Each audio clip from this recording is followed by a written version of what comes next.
Vale, ¿ahora? ¿Se nos escucha? Sí, sí. ¿Se nos escucha? Sí, porque ahora Sí, escucho sí. duplicado. Sí, sí, sí, sí. ¿Ahora? Sí, porque ahora he muteado Twitch porque me entra duplicado Vale, ya todo. está. Ya está. Ok. Os escucháis a los dos, ¿no? Se nos oye, se nos escucha, se nos entiende.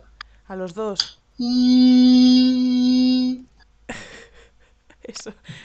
Sí, a los dos. Vale, estupendo. Sí, todo perfecto a los dos. Vale, guay. Joder, esta es nueva, ¿eh? Esta es nueva, porque nunca había pasado esto, Pues ya me precisamente. dirás que ha fallado porque seguro que a mí me explota en la cara esto también en mi canal de Twitch algún día. Yo de repente cuando esto falla me pongo a darle a configuración y que en todo lo que aparezca devices ponga los auriculares. En plan, ahí se pone default, digo una mierda. Y venga, y todo eso. Y probablemente un día, no sé, me escuchen lo que tengo en el alma porque les estoy dando permiso para que escuchen todo lo que yo quiera. Pero bueno, bueno, espera, pues vamos a hacer una cosa. Perdón. Bueno, no, he decidido Dime. que es mejor que cuando ya empiezas a presentar, yo hago la promo poniendo la preciosa presentación que has hecho en Twitter, por si hay alguien que se la ha perdido. Pero bueno, ahora sí.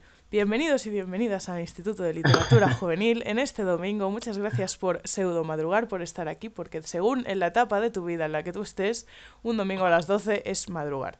Yo ya no estoy en esa etapa de mi vida. Yo me, cons- tampoco, desgraciadamente. pero bueno, eso, madrugar o de repente es tardísimo si vives, yo qué sé, en Francia y te estamos no dejando comer. Bueno, cada uno tiene sus etapas de la vida. Estamos aquí con Pablo Ferradas, que ha hecho una presentación muy chula, además de las que estamos muy orgullosos y orgullosas, porque él no se veía muy seguro con hacer una presentación y le ha salido una chulada. A mí, ojalá, yo Nada, cuando no sé esto... hacer las cosas, de repente me salgan así, sinceramente. Y como ya hemos perdido un poco de tiempo, bueno, recordar un poco la dinámica de esto. Pablo va a tener media horita de clase, más o menos 25 minutos o una cosa así, y luego voy a volver a entrar yo y voy a hacerle las preguntas que tengáis para él en el chat. Tienes además el honor totalmente casual de ser el primer profesor masculino de este nuestro instituto de Anda. LIG. O sea que no me Jo, muchas parece gracias. un mejor momento para la diversificación y sobre todo para darle las tornas y que sea como, bueno, aquí normalmente solo tenemos a chicas, pero a ti te hacemos una excepción porque eres bueno. Y Soy una eso, más. sí, os dejo con él y con su presentación. ¿Puedes darle a presentar otra vez? Sí. Compartir pantalla. Sí, ¿Y muy bien. Berto se Jiménez. ve? Sí se ve. Se Genial. ve estupendamente, vale, pues yo me muteo y me escondo y os dejo con Sí. él. Si hay cualquier incidencia me dices, que como Sí, yo también te, soy un te poco digo, te novato en digo, sí. esto, Sí, sí, sí. mira, me voy a poner aquí el cronómetro también para estar yo pendiente del tiempo un poquito. Mira Que qué si pro. no, que no me Vale, enrolle mucho. pues yo me voy. Luego vuelvo. Hasta luego. Mucho ánimo. Gracias. Pues bueno, ¿qué tal? Yo soy Pablo Ferradas y vengo a hablaros de cómo hacer una escaleta de tu novela en 22 pasos, ¿vale? Son 22 pasos, tengo 30 minutos. Igual tenemos que ir un poco rápido, pero yo creo que lo que importa son los conceptos y eso lo vamos a tener. Pero antes que nada, primero, ¿quién soy yo para venir aquí a hablar de estas cosas? Bueno, pues yo soy un escritor de literatura juvenil. Casi, como tenemos poco tiempo y lo importante sois vosotros y no yo, casi me busques en Google, Pablo Ferradas, y ahí vas a tener mi canal de YouTube, mi canal de Twitch, Twitter, Instagram, Goodreads, todas las cosas, mis libros. Yo soy autor autopublicado. Tengo publicado novelas tanto con editorial como autopublicadas por mí. La caja de Nit, La Esfera Imperfecta, comencé autopublicando y luego gané un premio y bueno, y salió el tema de publicar con editorial.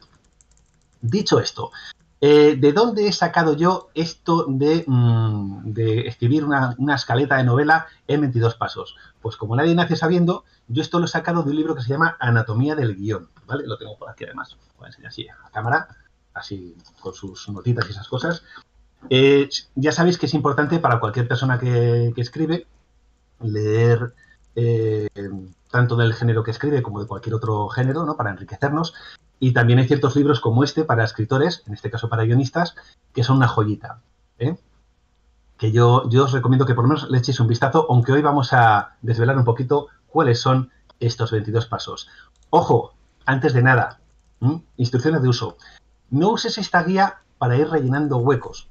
¿Vale? Dice, Pablo me dice hacer una escaleta en 22 pasos, pues lo voy rellenando y ya está. No, si no te va a quedar una historia que va a ser más de lo mismo, ¿vale? Tampoco tienes por qué usar todos los pasos. Vas a ver que hay elementos parecidos, algunos se pueden fusionar, algunos se pueden incluso cambiar de lugar, ya veremos. Aunque la originalidad en sí no exista y todo se parezca un poco a todo, sí que es verdad que cuando nosotros escribimos una novela y podemos contarle a alguien de qué va esto, lo podemos asemejar a otras cosas, pero tiene que haber ahí un poco de nuestro ingrediente, ¿no? Entonces tenemos que jugar con esta escaleta quizás como guía, no tiene que marcar de qué va nuestra historia, ¿vale? En esta escaleta los pasos van por orden cronológico. Si las quieres alterar no pasa nada, pero no lo hagas de manera radical porque tampoco es necesario. Esta es una forma de escaletar una historia para que la historia funcione. Cualquier historia, por muy mierda que sea, si utilizas estos pasos va a funcionar. No significa que va a ser una buena historia, pero va a funcionar. Si tú haces como en el Sexto Sentido y al final dices que están todos muertos, vas a obligar a hacer una relectura de todo. Pero incluso así, no has cambiado el orden de estos pasos, ¿vale? No hace falta, para hacer algo original no hace falta meter un orden así súper mega radical, ¿vale? No te compliques. Puedes combinar esta técnica con cualquier otra que conozcas, ¿vale? La técnica de los 3 actos, las 40 escenas, el copo de nieve, el pino puente con doble tirabuzón, lo que quieras, experimenta. Yo aquí mismo tengo estos pasos, los tengo en tarjetitas por aquí, mezclados con una técnica del libro Salva al gato, 3 actos divididos en 4 partes, o sea, experimenta, ¿vale? Porque lo importante de esto, ¿qué es? Have fun, o sea, diviértete, brujulea por la escaleta, ¿vale? No hay nada cerrado, la escaleta solamente es una guía, son unos andamios para que tú construyas lo que tú quieras hacer. Lo importante es la historia, ¿vale? Igual que te digo otra cosa, te digo la otra. Tengo que advertirte, ¿vale? Que luego no digáis que no advierto estas cosas. Estás a punto de que te joda la vida. El conocimiento de ciertas técnicas narrativas puede convertirte en el típico pesado que amarga series, pelis y todo el que se arrime, ¿vale? Adelantando lo que va a suceder. Si quieres seguir disfrutando de libros, pelis, videojuegos y series como hasta ahora, deja de ver este vídeo en este momento. En serio, vete a tomar un café, luego viene Lidia a hablar de música, que va a molar mucho su charla. Si sigues es bajo tu responsabilidad, ¿vale? Yo no me hago responsable de los efectos que pueda causar en tu disfrute de historias, de tus amigos, familiares o mascotas, ¿vale? Dicho esto, los 22 pasos son... Comenzamos, ahora sí, empieza la mandanga. Paso número 1, autorrevelación, necesidad y deseo. ¿En qué consiste esto? Todas las historias tienen un tema principal, ¿vale? Pues al principio hay que dar pistas de qué va tu novela, qué va a aprender al final el protagonista, qué sabe al principio, cuál es su error inicial, su necesidad psicológica, su necesidad moral, social, su deseo. A lo mejor tiene eso, un error inicial. Por ejemplo, una novela en la que el tema sea la ecología y va a estar ahí permanentemente, ¿no? O la avaricia, ¿no? El juego del calamar, ¿no? Está el tema de la avaricia. Esa persona sin escrúpulos que tiene que aprender la lección, ¿no? Tú sabes que la tiene que aprender desde la página 2, ¿no? Niños con un gran sentido de la pertenencia grupal, como en Goonies, un arqueólogo que se juega la vida con tal de volver a un museo lo que encuentra, te suena, ¿no? El segundo paso es el fantasma y mundo narrativo. ¿A qué llama John Truby, este gran guionista, fantasma y mundo narrativo? Pues al trasfondo de los personajes, en definitiva, ¿no? Vamos a mostrar en qué mundo se mueven. Y ese mundo que le rodea tiene que ser una expresión del protagonista. Tiene que mostrar sus debilidades, sus necesidades, sus deseos, sus obstáculos, ¿vale? La familia en la que vive. Por ejemplo, Willow, ¿no? En su pueblo, Willow, habéis visto la película, imagino, un clásico también, y su relación de ser un pringao que quiere ser mago, ¿no? Y cómo los demás, pues, un poco le ridiculizan, su valor por la familia, ¿no? El tercer paso es debilidad y necesidad, ¿vale? En este paso tenemos que mostrar, es interesante mostrar una debilidad interna, ¿vale? Por ejemplo, una debilidad psicológica y moral, ¿vale? Una debilidad moral puede ser que haga daño a otra persona, esta cosa funciona bastante bien, este elemento. Y esa necesidad, vamos a mostrar un problemita, una crisis al principio de la historia, que muestra al público la debilidad de ese protagonista porque no sabe resolverla. Por ejemplo, así, un detective privado que tú ves así como de trasfondo, pues que le da mucho a la botella, ¿no? A la droga, lo que sea, ¿no? O que pierde el control de repente con alguien a quien quiere y no sabe cómo deshacerse de esa adicción o no sabe cómo deshacerse de esa violencia, ¿no? En el cuarto paso hablaremos del acontecimiento incitador. Aquí ya empieza lo bueno. El acontecimiento incitador suele ser un acontecimiento externo que incita al protagonista pues ya a plantearse un objetivo y a emprender acciones para conseguirlo. Tiene que ser algo pequeñito. Estamos al principio de la novela. Todo tiene que ir increciendo, ¿no? Es pequeñito, pero conecta la necesidad y el deseo, ¿vale? La necesidad y el deseo no es lo mismo. No puedo extenderme mucho ahora mismo, pero tiene que conectarla. Y además ese acontecimiento incitador debe llevar al protagonista lo que se dice del fuego a las brasas. Es decir, pasa de que cree que ha resuelto el problema, ¿vale? Cuando en realidad no ha superado esa crisis, sino que encima se ha metido en el problema más gordo de toda su vida, ¿no? Volviendo al tema de Willow, se encuentra una niña ahí en plan Moisés, ¿no? Hay una niña y es humana. Y bueno, pues callaos todos, la guardamos aquí, no sé qué, que no se entere nadie. Y de querer cuidar a la niña, ocultarla, o bueno, ya veremos si la devolvemos, de repente atacan unos perros, resulta que la niña es la elegida y que como no la devuelvas a no sé dónde, viene Bad Morda y se carga a media civilización, ¿no? Entonces, hay un mal mayor que da un giro de tornas importante. El quinto paso es el deseo. Parezco el de los Micro Machines, aquí hablando toda leche. Presentamos el deseo. El deseo, lo importante es que sea un deseo que no cambie en toda la historia, ¿vale? Va a ir aumentando la importancia de ese deseo a lo largo de la historia y no debe cambiar, ¿vale? Va a ir aumentando la intensidad y lo que está en juego respecto al deseo con el que hemos arrancado. Pero no podemos cambiarlo. Si es la típica historia de amor de que yo qué sé, pues yo quiero conquistar a una chica y se ve desde el principio que el tema va a ser ese, un tema romántico de chico quiere conquistar a chica. Y a mitad de novela entra en juego un club social de videojuegos y lo que quiere luego es convertirse en el campeón regional de karate, dices, ¿qué ha pasado? ¿No? Has cambiado un deseo por otro. No hay esos giros de deseo, ¿vale? En ET, por ejemplo, para que veáis un tema de increscendo, en ET tengo un extraterrestre, lo quiero cuidar, que nadie sepa dónde estoy, es como un juguete, y de cuidarlo en plan de protegerlo, acaba teniendo que cuidarlo porque si no devuelve al planeta, casca, ¿no? Hemos metido un elemento de muerte ahí. O sea, cómo sube la importancia, ¿no? Vale, punto número 6. Importante. Presentamos a los aliados. ¿Quiénes son los aliados? Los verdaderos aliados. Los aliados tienen que estar siempre en la trama principal, ¿vale? Pueden participar en subtramas, tal, pero tienen que estar en la trama principal. Los aliados tienen que tener un hilo de deseo propio. Y lo que digo, ojo con las subtramas. Un personaje que se queda en una subtrama no es un aliado. Por supuesto, el aliado no tiene que ser más interesante que el prota, que esto pasa a veces luego cuando revisamos la escaleta que decimos, joder, cómo mola ¿no? Y a veces te puede obligar a una reescritura. No puede ser más interesante que el prota, ¿vale? Y las subtramas igual, las subtramas tienen que afectar siempre a la trama principal, no tienen que ser subtramas independientes, si no estás contando dos novelas diferentes, ¿vale? Séptimo punto. Seguimos con Mandanga de la Buena. Adversario o misterio. Presentamos al malo o al misterio que hay que resolver. Cuando hablamos de adversario es lo que está en contra de... Ahora, bueno, vamos a explicar un poco mejor ahora, ¿vale? ¿Qué es un adversario? Un adversario, si es un personaje, por ejemplo, o una situación, en cualquier caso, tiene que ser lo que tenga más capacidad para atacar la gran debilidad de nuestro protagonista, ¿vale? Nuestro protagonista, bueno, pues tendrá que superar esa necesidad o bien ser destruido, ¿no? Pero tienes ese personaje que más capacidad tiene para atacarlo. Cuando nos cepillamos al adversario al final de la novela, si es que gana el bueno, no vale con pon y ya está, y el malo se muere. No, para que una historia funcione, o por lo menos funcione guay, el adversario siempre tiene que ser primero desnudado y luego derrotado. Tenemos que despojarle de todas sus capas antes de derrotarlo, ¿vale? Eso va a hacer que el lector, o el espectador, si hablamos de cine, empatice mucho más con el protagonista, empatice mucho más con la victoria, la disfrute más, ¿no? Entonces, nos tenemos que hacer una serie de preguntas con el adversario.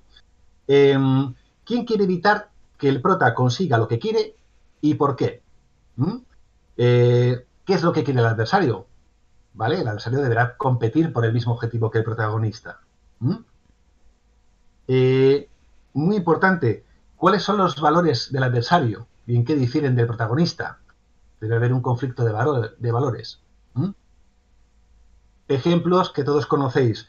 Orden y caos, Batman y el Joker.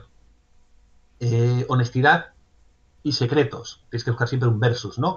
Cooperación contra competencia. El otro día vi lo del juego del calamar y cómo juegan con este tipo de cosas, ¿no? Puede ser una persona, puede ser una institución, un misterio, una enfermedad. El adversario puede ser lo que quieras que entre en conflicto, ¿vale? Pasamos al siguiente. Este punto también mola muchísimo en las historias. Adversario, impostor, aliado.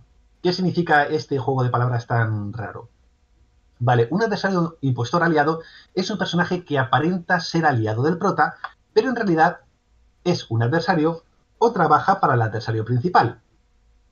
¿Y dónde viene el problema? Pues que fingiendo ser un aliado, empieza a sentirse como un aliado. Entonces, claro, ahí viene el dilema, ¿no? Que trabaja para el adversario, pero en su foro interno lo que quiere es que el protagonista triunfe, o por lo menos le pone que el protagonista triunfe, ¿no?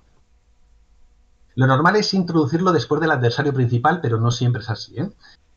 Y cualquier ejemplo de falso aliado, o sea, esto, quiero decir, esto hemos visto muchos en Disney y tal, ¿no? Pues el típico aliado que cuando ve la crueldad de su jefe, pues se le enternece un poco la patata, ¿no? Y quiere que ganen los buenos, ¿no? Es muy Disney, pero no solo Disney. O sea, pues Kylo y Rey tienen un poquito de esto también. Bueno, lo vemos en muchos sitios. Punto número 9. Primera revelación y decisión. Deseo cambiado.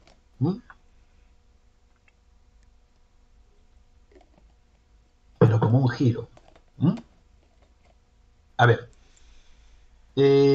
A estas alturas el protagonista tiene una revelación que es que obtiene una información muy importante y eso le obliga a tomar una decisión y quizás una nueva dirección en su forma de actuar, ¿no? Las mejores revelaciones son aquellas en las que el protagonista obtiene información de su adversario. Esta información intensifica el conflicto y, bueno, y hace que la trama te impacte un poco más, ¿no? Y te enganche más, se empiece a convertir ya en un pasapáginas esto, ¿no? Lo que hablamos al principio cuando hablamos de deseo, el deseo se cambia, pero tiene que ser un giro del deseo original, no tiene que ser un corte en él, una intensificación, lo que sea. Fijaos que cada revelación que vayamos haciendo en la novela tiene que ser más explosiva que la anterior, más fuerte, más deslumbrante. Cambiamos de página, pasamos al paso número 10, en el que nuestros protas hacen un plan. Este es el momento Ocean's 11, ¿no? Plan, como el nombre indica, son las estrategias del protagonista para derrotar al adversario y alcanzar su objetivo, ¿no?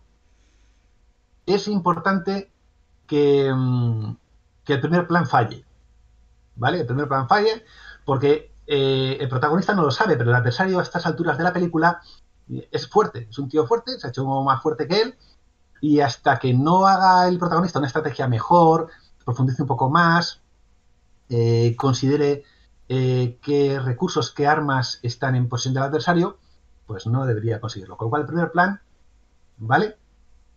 Tiene que fallar. Tiene que profundizar más y confrontar más su debilidad. Si queremos una historia en la que haya preparación, que sea un plan un poco más elaborado, esa escritura de la preparación pues podría estar un poco después del plan y antes de que se introduzca la acción principal y los hilos del conflicto que van a venir después, como consejo. Siguiente punto, plan del adversario y su contraataque. ¿Qué creemos? ¿Que el adversario se está ahí tocando? No, el adversario también está en ello, ¿vale? Tal y como el prota tiene su plan y avanza en sus acciones, el adversario también. Pero ojo, nosotros tenemos que ocultar las maneras en las que el adversario ataca al protagonista, ¿vale? Tiene que estar ahí, tiene que estar en el trasfondo, puede estar en la escaleta, lo escribimos donde sea, pero no en la novela. Es lo que dice John Truby, no lo digo yo.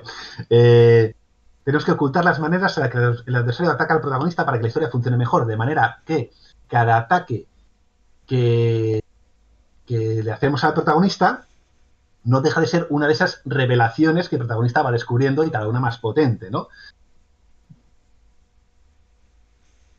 Cuanto más intrincado y más oculto, más sorpresa. Dejemos el descubrimiento de estas argucias para más adelante. Paso número 12, el impulso. Vale, el impulso es las acciones que hace el protagonista para llegar a vencer al adversario. Esto nos va a llevar, digamos, desde el punto número 10 que hemos visto antes hasta el punto 14, hasta el paso 14 en el que llegaremos después, ¿vale? El protagonista va a ir perdiendo. Durante el impulso, el adversario suele ser muy fuerte y lo lógico es que el protagonista pues vaya un poco perdiendo y como resultado de estas derrotas parciales se desespera y una cosa muy interesante, empieza a emprender acciones inmorales para ganar.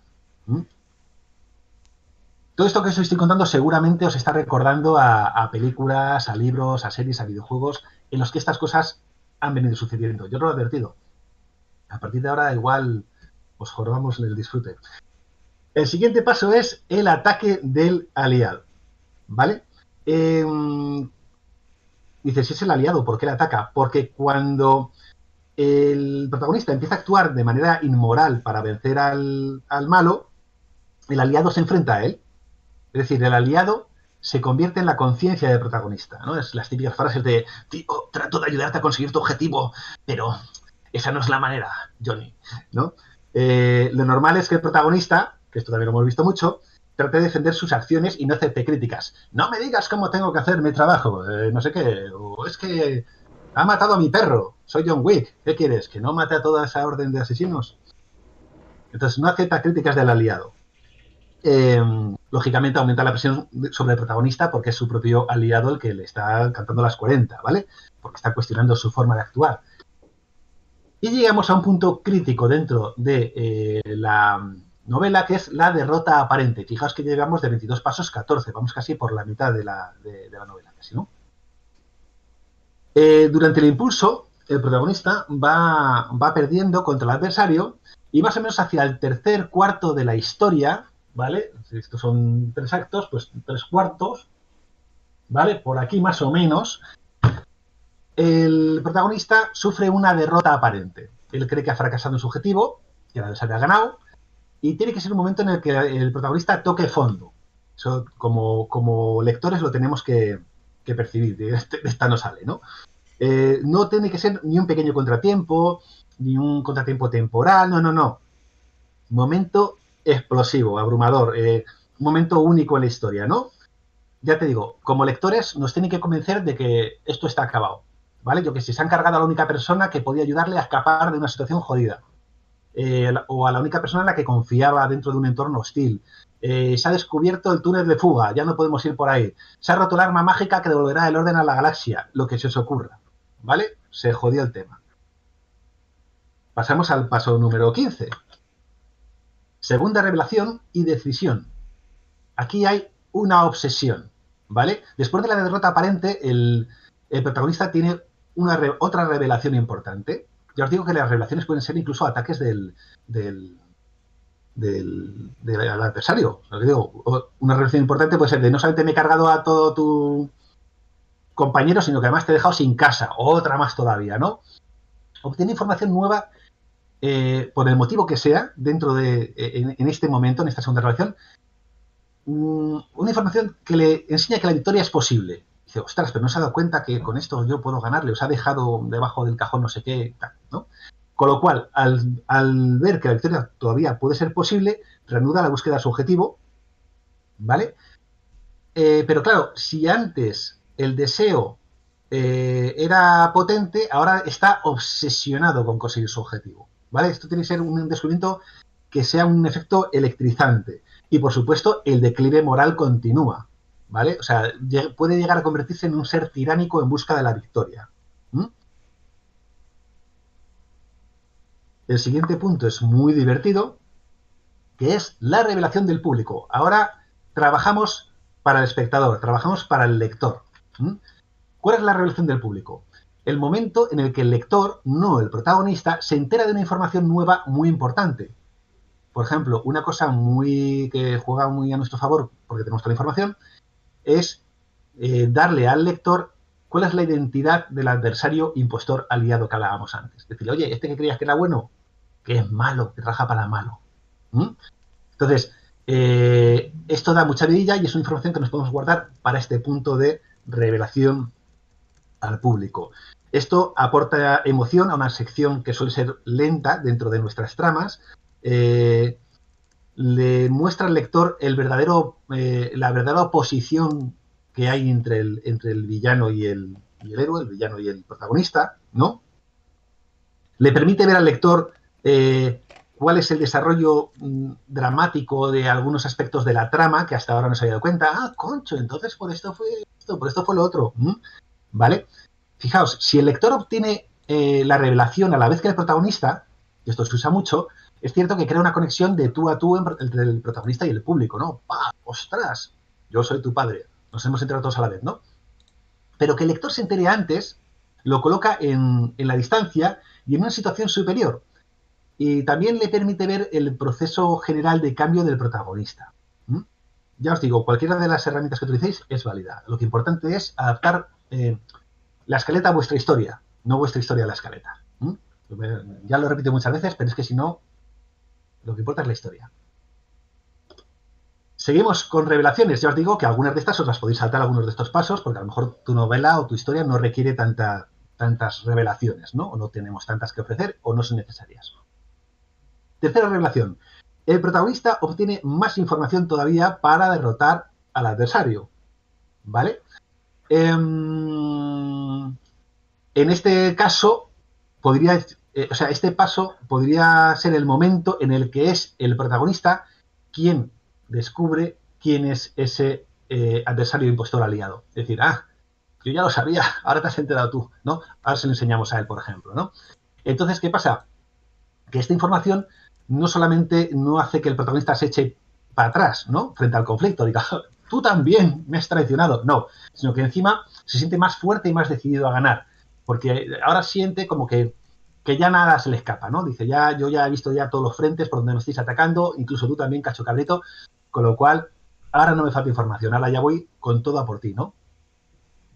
Pues eso, un Judas de la vida que ha descubierto, o la típica frase de, si han sido capaz de corromperte a ti, clamaré venganza, ¿no? O el típico momento de, pues ya no me fío de nadie y ya me las sé todas, ya voy yo solo contra todos, ya he visto todo de lo que es capaz el malo, así que puedo con él, ¿no? Soy capaz de superar cualquier otro desafío. Si he superado esto, ya veremos, porque vamos al paso 18, que es puerta o desafío, visita a la muerte.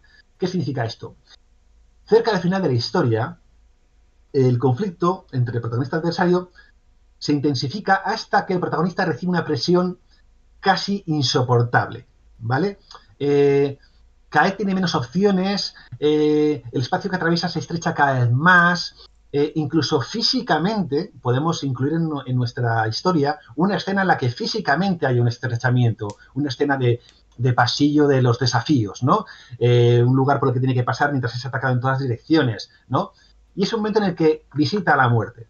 Es decir, palma, cae inconsciente, cualquier cosa que se nos ocurra, ve su propio futuro, ¿no? En el dominio de los muertos. Ve su propio futuro, por ejemplo, si no existiera, ¿no? Pues imaginaos que es una historia que no estamos hablando de Indiana Jones, que estamos hablando de un niño rechazado por sus padres, ¿no? Pues a lo mejor este es el momento en el que dice, y si yo no hubiera existido, y a lo mejor se los imagina más felices a sus padres, ¿no? Por eso digo, esta escaleta, yo estoy hablando mucho de aventuras y tal, porque es lo que yo suelo escribir, pero en todos los ámbitos sirve, en drama, desde drama hasta erótica, ¿vale? Ese momento, cuando se da cuenta el protagonista de que su vida podría terminar pronto, ¿qué pasaría después? Ese momento de comprensión es el que le va a ayudar a escapar del conflicto, ¡chan!, ¿no? Ese conflicto que podía matarle, ¿no? Y es el que le va a alentar a luchar, ¿no? Va a ser el detonante de la lucha. Este es un paso que es muy movible, el más movible de los 22, los puedes meter en otra parte de la trama, ¿vale? Por ejemplo, durante la derrota aparente podrías meter esto, ¿no? En el paso anterior. Y ya vamos terminando, vamos fatal de tiempo. 26 minutos. La lucha. Momento lucha. A leche limpia. Vale. La lucha, por mucho que sea de espadas, de golpes o lo que sea, en realidad el momento de la lucha de una historia tiene que ser la expresión de qué motivos son por los que están luchando ambas partes, ¿vale? El énfasis de una lucha no tiene que caer en cuál tiene más fuerza, cuál está más cacha, sino cuáles son las ideas, los valores que se están confrontando y cuáles van a ganar. Siempre en este momento, en las historias suele haber un embudo, todo converge ahí, se juntan todos los personajes. Si lo haces en el espacio más reducido posible, tiene mucha más intensidad, ¿vale? Intensifica el conflicto, la presión insoportable, ¿vale? Y la lucha del protagonista, habitualmente, pero no siempre, obtiene su deseo, se siente realizado, ¿vale? Y también, ojo, es cuando más se tiene que parecer a su adversario. Pero claro, en esa similitud tienen que estar esas diferencias cruciales entre ellos. En este momento son transparentes los dos y son mucho más parecidos que en cualquier otro punto de la historia, pero también con sus matices, ¿no? En la lucha es donde el tema explota, lo que decía, si hablamos de ecología, si hablamos de avaricia, si hablamos de solidaridad, si hablamos de caos y orden, ¿no? Aquí es donde explota el tema en la mente del espectador, en la mente del lector.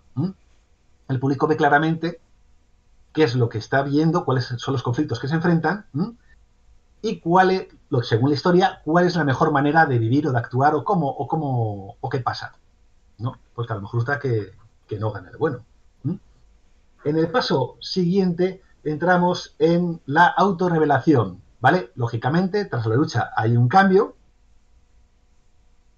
¡Yepa! Tras la lucha hay un cambio y aquí el protagonista se entera de quién es, para entendernos, ¿no? Se resquebraja la fachada y se ve de manera impactante, digamos, ve a su verdadero yo.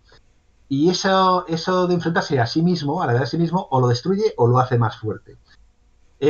A veces, en este punto, medio minuto solamente para decir que puede ser interesante hacer lo que se llama una doble revelación, y es que el adversario también tiene su propia autorrevelación, que cada uno aprenda del otro, ¿no? De cómo vivir, cómo actuar. Paso 21, ya estamos en el penúltimo, casi a tiempo. El protagonista ha aprendido a actuar en la autorrevelación, ¿vale? Y tiene ahora una decisión moral. ¿En qué se ha convertido? Pues aquí es cuando el público tiene que enterarse qué ha pasado, cuál ha sido el cambio que ha habido entre el protagonista cuando comenzó la historia y después de la lucha a lo que ha llegado a ser, ¿no? No solo tenemos que decir, antes era malo, ahora bueno, no. Intentaremos encontrar en la historia un gesto, una acción que cause un efecto simbólico en el público. Eso tiene mucho más poder, ¿vale? De repente acaricia a los gatos y antes los odiaba, yo qué sé. Y por último punto, a 30 segundos del final, un nuevo equilibrio. Pero las preguntas, ahora cómo hacemos con las preguntas. Después de toda la lucha, todo el protagonista ya sabe quién es, el malo también, no sabemos si gana el bueno o el malo, se establece un nuevo equilibrio. Tanto haya habido éxito o fracaso, todo regresa a una nueva normalidad, con esta diferencia debido a la autorrevelación. Y es que el protagonista puede haber ascendido de nivel, haberse convertido en un héroe, o puede haber perdido y todo ser un drama y un caos. Y hasta aquí hemos llegado. Solamente no tenía diapositivas así para terminar, más que esta. A ver, voy para atrás, encima voy para atrás. Para adelante. La pregunta es, ¿te han entrado ganas de escribir? Yo siempre que leo cosas sobre recursos, sobre herramientas que podemos utilizar, luego me dan unas ganas locas de escribir. Digo, ostras, se me ha ocurrido esto, se me ha ocurrido lo otro, esto podría usarlo así o tal. A veces seguir estos pasos te inspira para crear historias. Decir, ostras, pues solamente con haber leído de qué va cada paso, aparecen las ideas, ¿no? Como detonante. Y poco más, que espero que os haya gustado mucho y que yo, no sé, Nana, si está por ahí para Estoy. dar paso. Estoy aquí. Que No te estoy preocupes, quitando que estás tiempo a los como... compis. No, estás muy agobiado, pero que no te preocupes por el tiempo. Hemos empezado 10 minutos tarde, pues acabamos 10 minutos tarde. Ya está así. Lidia está avisada, no tiene ningún problema, o sea, no pasa nada. Vale. Y hay que reconocerte todo el mérito de meter 22 pasazos en media hora. O sea, que desde aquí un Joder, minuto de ha sido admiración. Sí, porque 30:02. encima con el cronómetro, el pobre. Mira, ojalá la gente, las presentaciones en la universidad hicieran la mitad de esfuerzo que tú por ajustarse a a los tiempos, o en las reuniones de trabajo ahora que ya estoy en otra etapa de la vida, es como, por favor, vamos tarde, podéis resumir, y la persona te mira y debe de pensar, una mierda, yo voy a soltar el mismo rollo. Pero tú has dicho media hora y podría haber sido más porque ha sido súper interesante.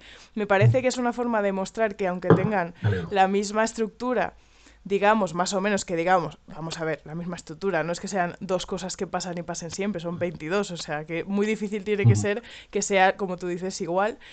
Que no pasa nada porque haya cosas que se asemejen, porque hoy en día todo está inventado, entonces ya está. Y me parece súper útil a la hora de, joder, pues estoy súper perdida, súper perdido, no he escrito una novela en mi vida, bueno, pues cojo estos 22 pasos que tú ya te has leído el libro por nosotros, o sea, ya es como, bueno, ya no hace falta que nos lo leamos, aquí está Y el ya os digo resumen. que incluso se pueden mezclar técnicas y tal. De hecho, alguien ha puesto por ahí el chat que dice que yo he escrito en plan brújula y he seguido más o menos estos pasos. Es que son pasos muy naturales de narración y si no son naturales son pasos que los hemos visto hasta la saciedad en libros, en películas, entonces que al final son en donde nos inspiramos, ¿no?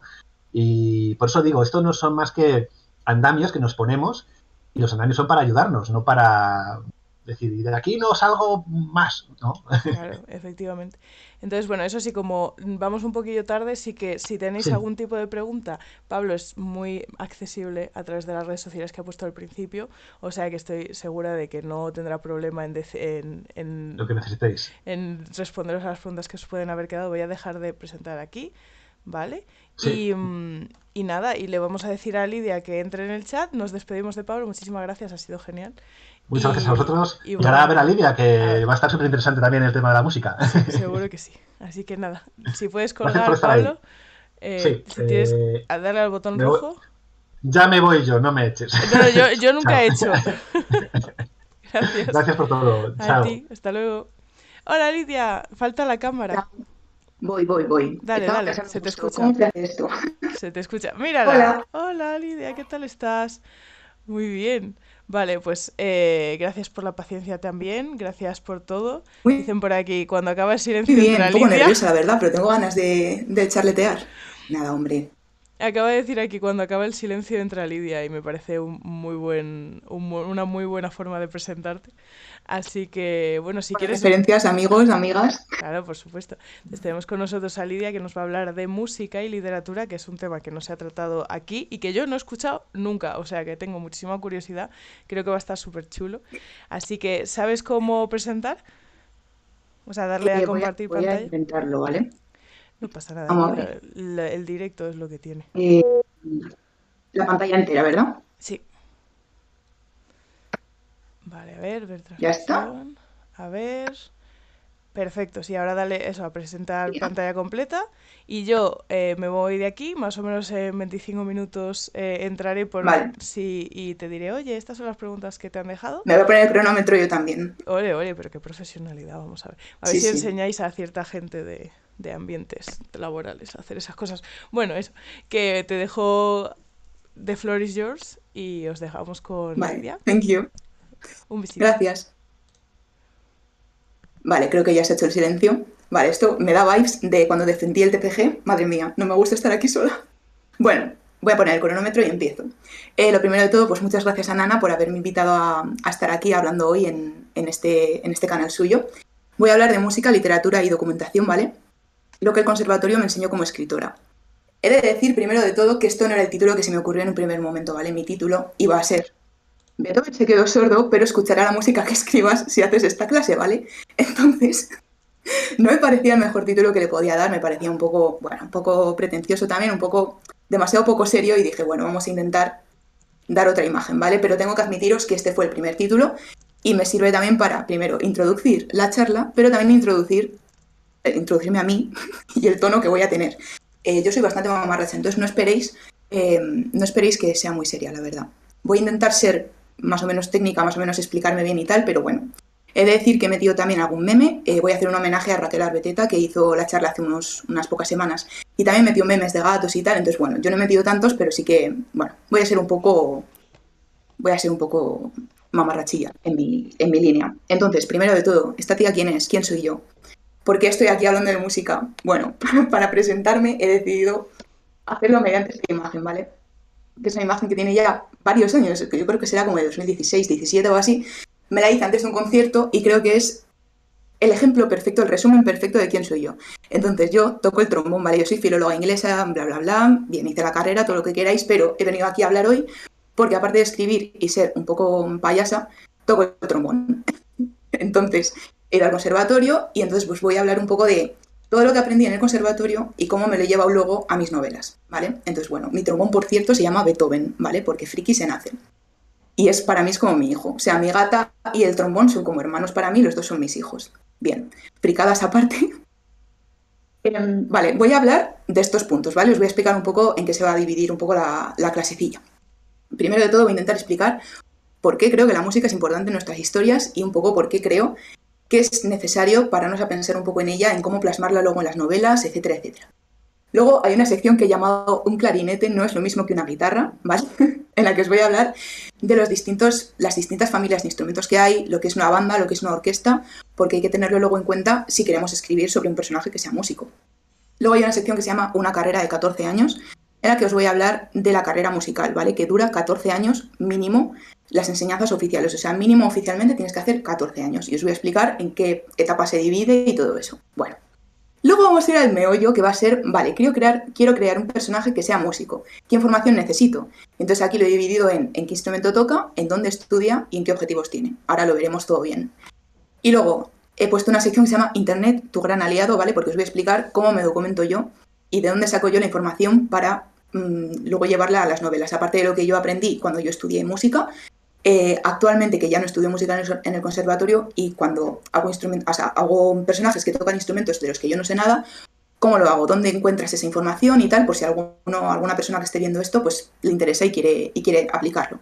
Y luego la última sección va a ser brevemente algunas ideas de cómo plasmar el sonido en el texto, cómo llevar la música a una novela y cómo, no sé, algunas metáforas que he utilizado yo para, pues eso, llevaros el sonido y plasmarlo mediante las palabras. Perdón si estoy hablando demasiado rápido. Vale, vamos bien de tiempo. ¿Por qué creo que la música es importante en tus historias? La respuesta corta, pues porque mola, porque la música mola. A quien no le gusta una buena canción, un buen bailoteo, un perreo, ¿sabes? ¿No? Ya me entendéis. Ya está, esa es la respuesta corta. La respuesta larga, pues me va a poner intensa. Y son pues todas estas razones que se me han ocurrido. Porque está presente en nuestro día a día. Todo es música, o sea, todo, cuando hablamos estamos haciendo música. Los acentos, la entonación que usamos, el ritmo, todo es música. Todo está relacionado con ella. Los anuncios llevan música, las canciones de la radio, evidentemente, es música, todo es música. Porque es parte de nosotros y de la sociedad, ¿no? Evidentemente. Porque influye muchísimo en nuestro estado de ánimo, para bien y para mal. Es decir, por culpa de la música o gracias a la música, puedes estar como el gatito de arriba o como el gatito de abajo. A veces que estamos como el gatito de abajo y si sois un poco emos, pues como yo, y os gusta recrearos sin que estéis tristes, pues os ponéis, yo qué sé, Alex Ubago y estáis todavía más tristes, ¿no? Entonces, la música es algo que buscamos, dependiendo de nuestro estado de ánimo y que puede influenciarnos mucho. Entonces, pues creo que es bastante interesante, bastante importante llevar toda la importancia que tiene la música en nuestro día a día de todo el mundo a nuestras novelas, ¿no? Y también porque recurrimos a ella en momentos de crisis.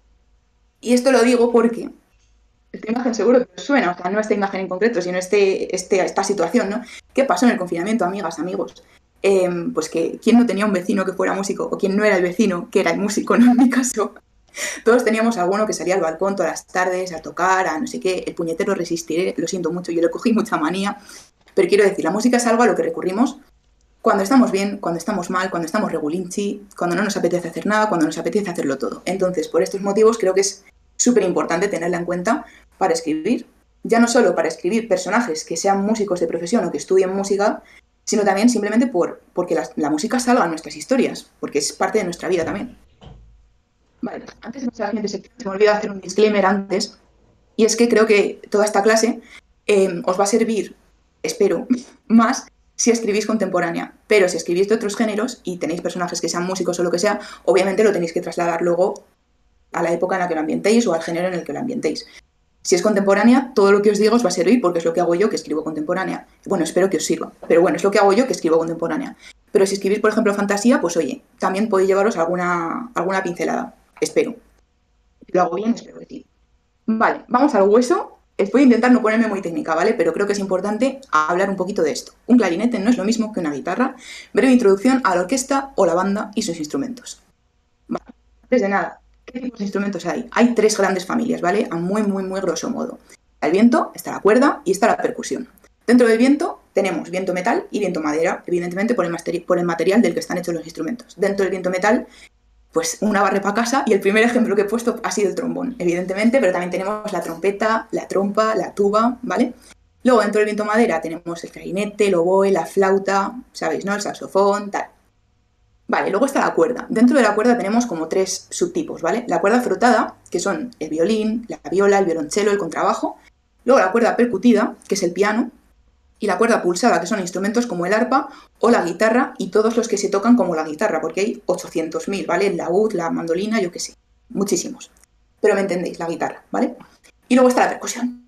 En la percusión hay de todo, ¿vale? O sea, tenéis muchísimos instrumentos, o sea, yo no me sé todos los nombres, es imposible saberse todos los nombres, ni los propios percusionistas se saben todos los nombres. Tenemos los timbales, la batería, el bombo, los platos, el gong, el triángulo, las maracas, la marimba, yo qué sé.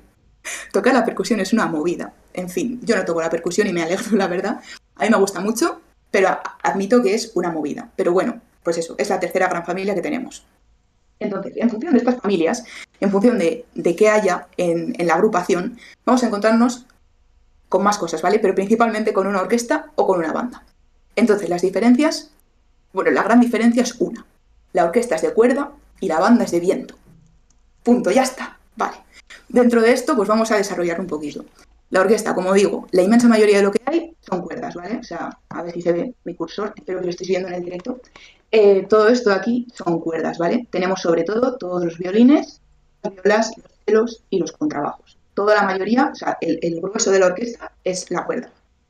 Luego aquí tenemos el viento, que está bastante reducido, ¿vale? O sea, igual 2, 3 de cada instrumento, ¿vale? Hay 2 flautas, 2 oboes, 2 clarinetes y así todos, hay poquitos. Luego la percusión, ¿vale? La percusión está siempre, evidentemente.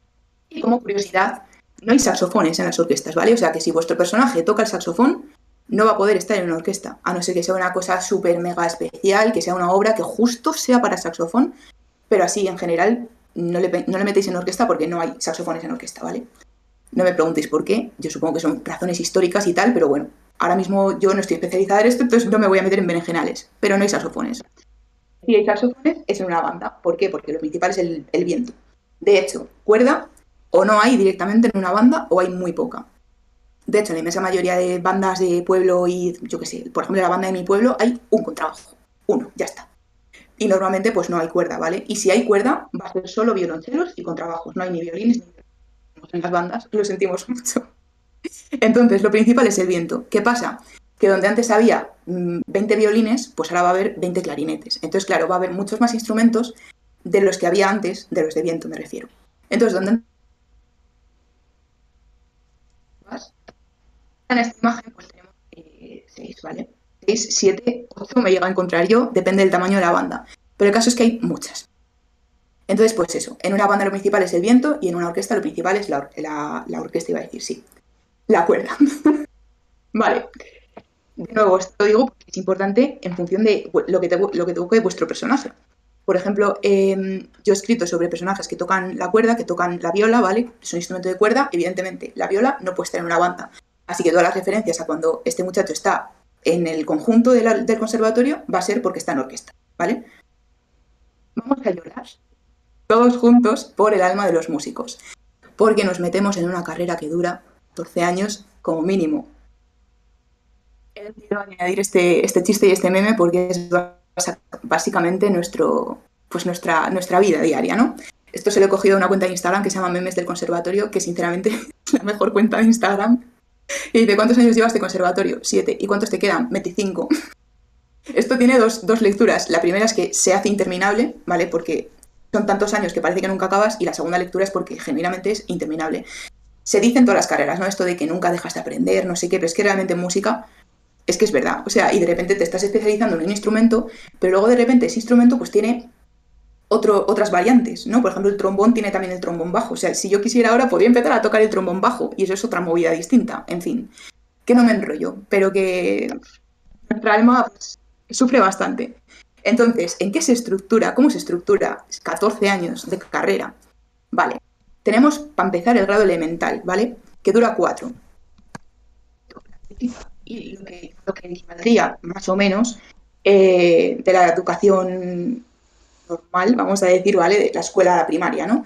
Son 4 años, elemental, querido Watson, pues evidentemente te explican lo elemental. Te vas familiarizando con el instrumento, con el lenguaje musical, con tocar en banda, con tocar en orquesta, en el coro, donde tú estés. Básicamente, pues es pues una introducción, ¿no? Luego ya entras al grado medio o profesional, que la verdad es que no sé cómo se llama de las dos maneras, pero hay una que es oficial. No sé cuál de las dos es, lo siento mucho.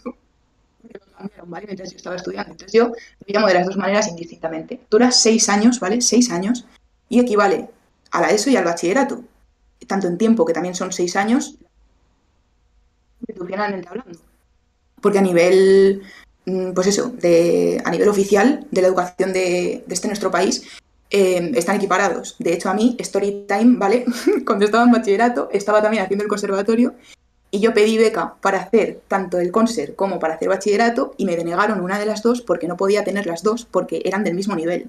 Como pedir una beca para 2 grados medios simultáneamente. Algo así, pongo 4 dedos. Bien, para 2 grados medios simultáneamente. Entonces me la denegaron. Entonces, bueno, que equivale tanto en años como a nivel oficial, ¿vale? Y luego está el grado superior, que son 4 años, que es la carrera como tal, ¿vale? Pues eso, el compromiso máximo, tu vida gira en torno al instrumento, etcétera, etcétera. Esto lo digo primero porque creo que es importante saberlo y segundo porque si queréis escribir sobre un personaje que sea músico y que vaya al conservatorio, evidentemente es súper necesario que sepáis en qué punto de la carrera se encuentra. Por lo mismo, un personaje que acaba de empezar en el grado elemental, tenga la edad que tenga, ¿vale? Esto de que hay que empezar siendo un niño es un mito. Tenga la edad que tenga, no es lo mismo que esté en el grado elemental, no va a tener las mismas horas de clase, ni las mismas asignaturas, ni las mismas obligaciones que si está en el superior, ¿vale? No va a ser lo mismo que estés estudiando en la escuela que estés haciendo una carrera, evidentemente. Entonces es importante tenerlo en cuenta. Entonces, voy a ver cómo voy de tiempo. Muy bien, muy bien. Perfecto. Estoy muy orgullosa de mí misma por estar yendo bien de tiempo. Espero no estar hablando muy rápido, de verdad. Y si es así, lo siento mucho. Entonces, me decís, vale, Lidia, voy a crear un personaje que sea músico. ¿Qué información necesito? Buena pregunta. He dividido en 3 apartados. ¿Qué instrumento toca? ¿Dónde estudia? ¿Y qué objetivos tiene o en qué se quiere especializar? ¿Vale? Entonces vamos a ir hablando un poquito de estas 3 cosas. Luego te puedes preguntar más cosas, ¿no? Pero he decidido reducirlo en estas 3 que yo creo que son las básicas, ¿vale? Y lo que yo personalmente pienso cuando creo personajes que sean músicos, que son la mayoría de los personajes que tengo, la verdad. Entonces, ¿qué instrumento toca? Esto es importante, aparte de porque es evidente que necesitas saber qué instrumento toca tu personaje, porque según mi teoría, ¿vale? Esto yo lo digo basado en mí, ¿vale? O sea, Lidia 2021, que según su personalidad va a tocar un instrumento u otro, o según el instrumento que toque va a tener una personalidad u otra. Esta es la pregunta de qué fue primero, el huevo o la gallina, y esto lo digo porque yo cuando creo personajes que sean músicos he tenido los 2 casos. Elegir primero el instrumento, ¿vale? Como me pasó por ejemplo con Héctor, que primero yo decidí que tocaba la viola, bueno, no lo decidí, ¿vale? Me surgió, porque una es brújula, me surgió que tocara la viola y en función de que tocaba la viola yo creé la personalidad de Héctor, ¿vale? Pero luego, por ejemplo, ahora estoy escribiendo otra cosa, quiero hacer un personaje que tenga, que sea más o menos extrovertido, que sea divertido, que sea pues un poco más echado para adelante, ¿no? Porque Héctor, pues bueno, si habéis leído Caes, pues bueno, Héctor es Héctor. Entonces he decidido que como quiero que sea un personaje más mamarracho, más así y tal, como yo, ¿vale? En ese aspecto, pues quiero que toque el viento metal, ¿vale? Entonces, igual hay algún músico escuchando esto que dice, esta tía que se ha fumado. Puede ser y está en todo su derecho. Pero es que yo, como que, o sea, todo lo baso en la personalidad y en el instrumento. Es como que para mí van de la mano, ¿vale? Entonces, pues eso, es como un poco el horóscopo, ¿no? En plan, pues eso, lo mismo, para mí es lo mismo. Vale, luego te tienes que preguntar, evidentemente, dónde estudia, porque al igual que pasa con las universidades, los conservatorios son bastante distintos entre sí. Aparte de dónde estudia, también qué tipo de conservatorio es, porque no es lo mismo que esté haciendo el grado profesional y sea un conservatorio profesional, ¿vale? Que es como un instituto, a que esté haciendo el grado superior y esté en lo que equivaldría a una universidad. O sea, el ambiente y todo no va a ser lo mismo. Pero es que aparte, dentro de conservatorios que sean del mismo... Aquí tengo un pelo aquí. Se me cae el pelo.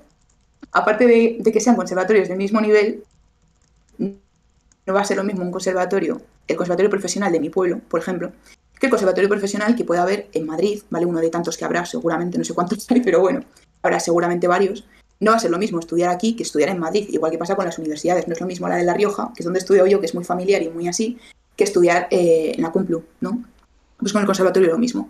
Entonces está algo a tener en cuenta, depende del ambiente que tú le quieras dar a la novela y al ambiente que quieras que tenga tu personaje y cómo quieres que se comporte ese ambiente de conservatorio y demás, pues lo vas a ambientar en un sitio o en otro, ¿no? Yo creo que es algo lógico y algo a tener bastante en cuenta. Y luego, ¿qué objetivos tiene tu personaje o en qué se quiere especializar? Me río porque ganarse la vida de músico es muy complicado, ¿vale?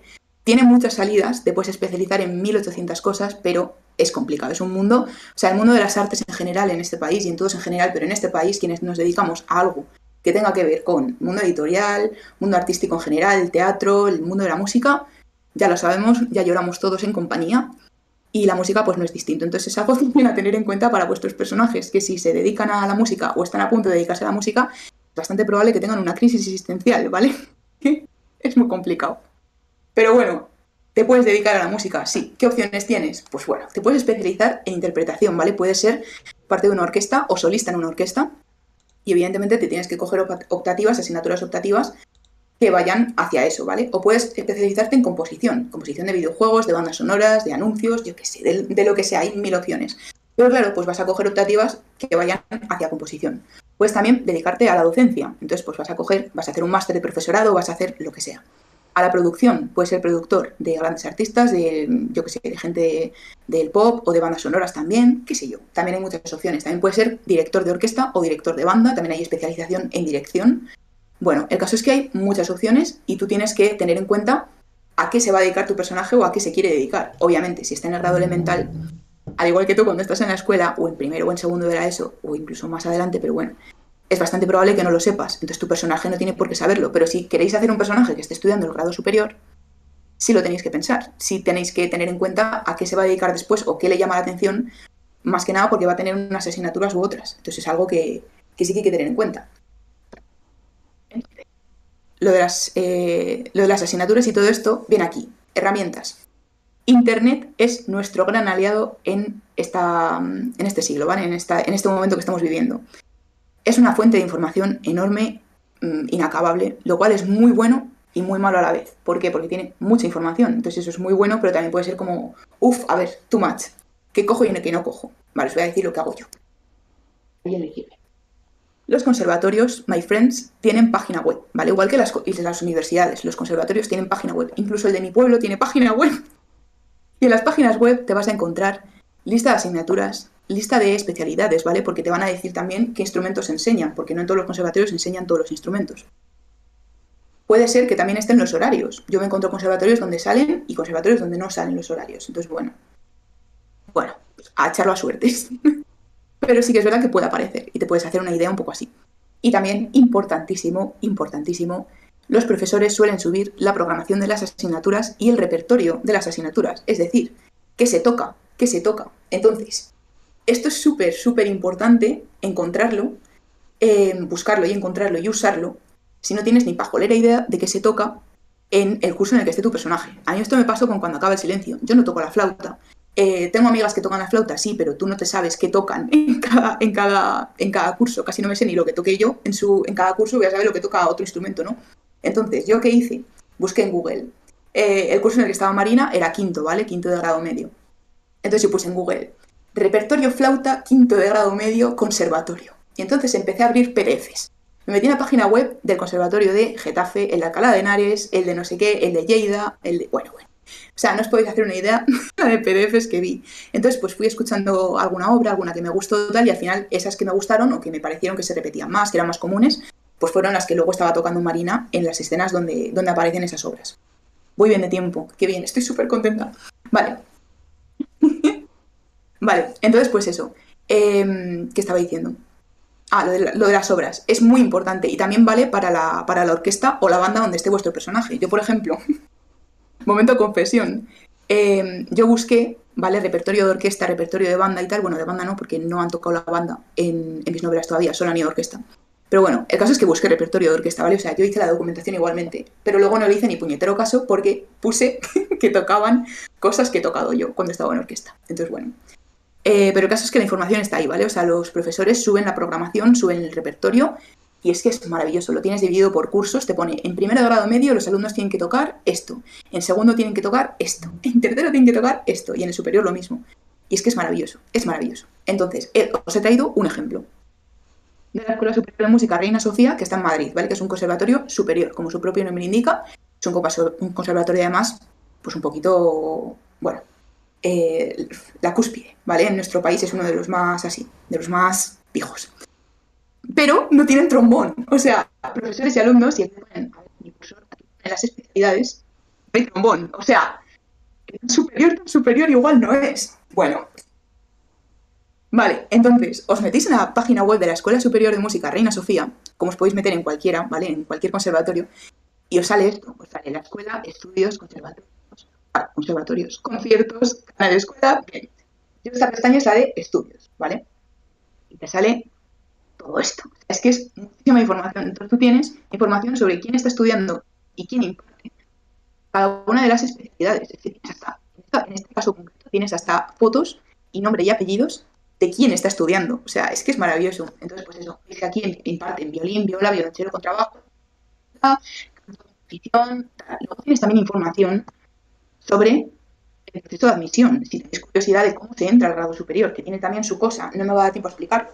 Pero también tiene su cosa. Si, por ejemplo, hacéis un personaje que justo esté terminando el grado medio y quiera entrar al superior, al igual que nosotros, fuera de la educación musical, quiero decir, tenemos la PAU o la EBAU, o como se llame a estas alturas, me acabo de sentir triboomer, de verdad.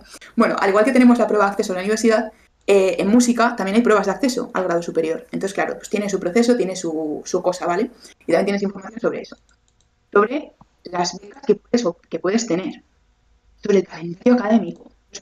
Escribiendo tras la última partitura, que la segunda parte de cuando acaba el silencio, fue un caos porque, claro, se ambienta durante el curso escolar. Entonces, claro, el protagonista es profesor. Entonces yo tenía que tener el calendario académico muy presente porque, claro, ¿cuándo es fiesta? ¿Cuándo no es fiesta?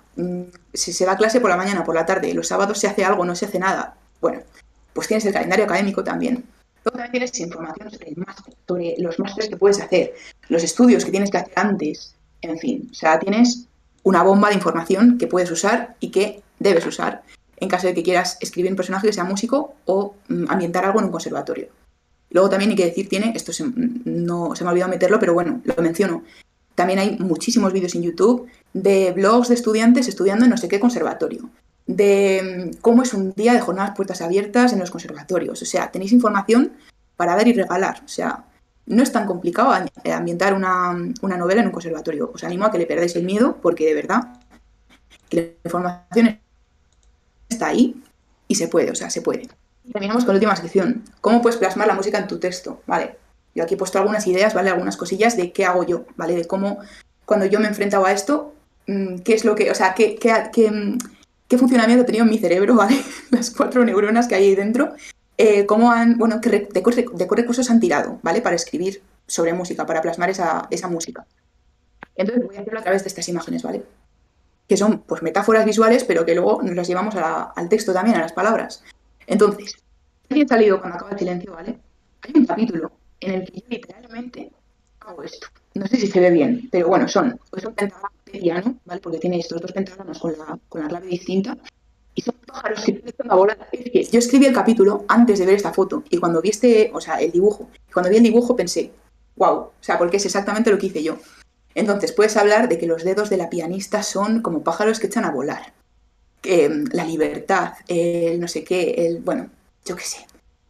Lo puedes llevar ya a donde a ti te inspire, a donde tú quieras, a donde, no sé, cada uno nos lo barremos para donde queramos, ¿no? También puedes hablar de que la música, como que las notas están raíces y germinas y no sé qué profundidad, pero es que es verdad, ¿no? Para luego escribir sobre qué sensaciones, sobre todo, te transmite a ti la música, tienes que escribir desde dentro. Entonces, te tienes que poner profundo. Hay que perderle miedo a ponerse profundo y a ponerse intenso. Yo soy muy intensa, la verdad. Entonces, hablar de eso, de cómo echan raíces, de cómo tú te notas germinar, florecer y no sé qué.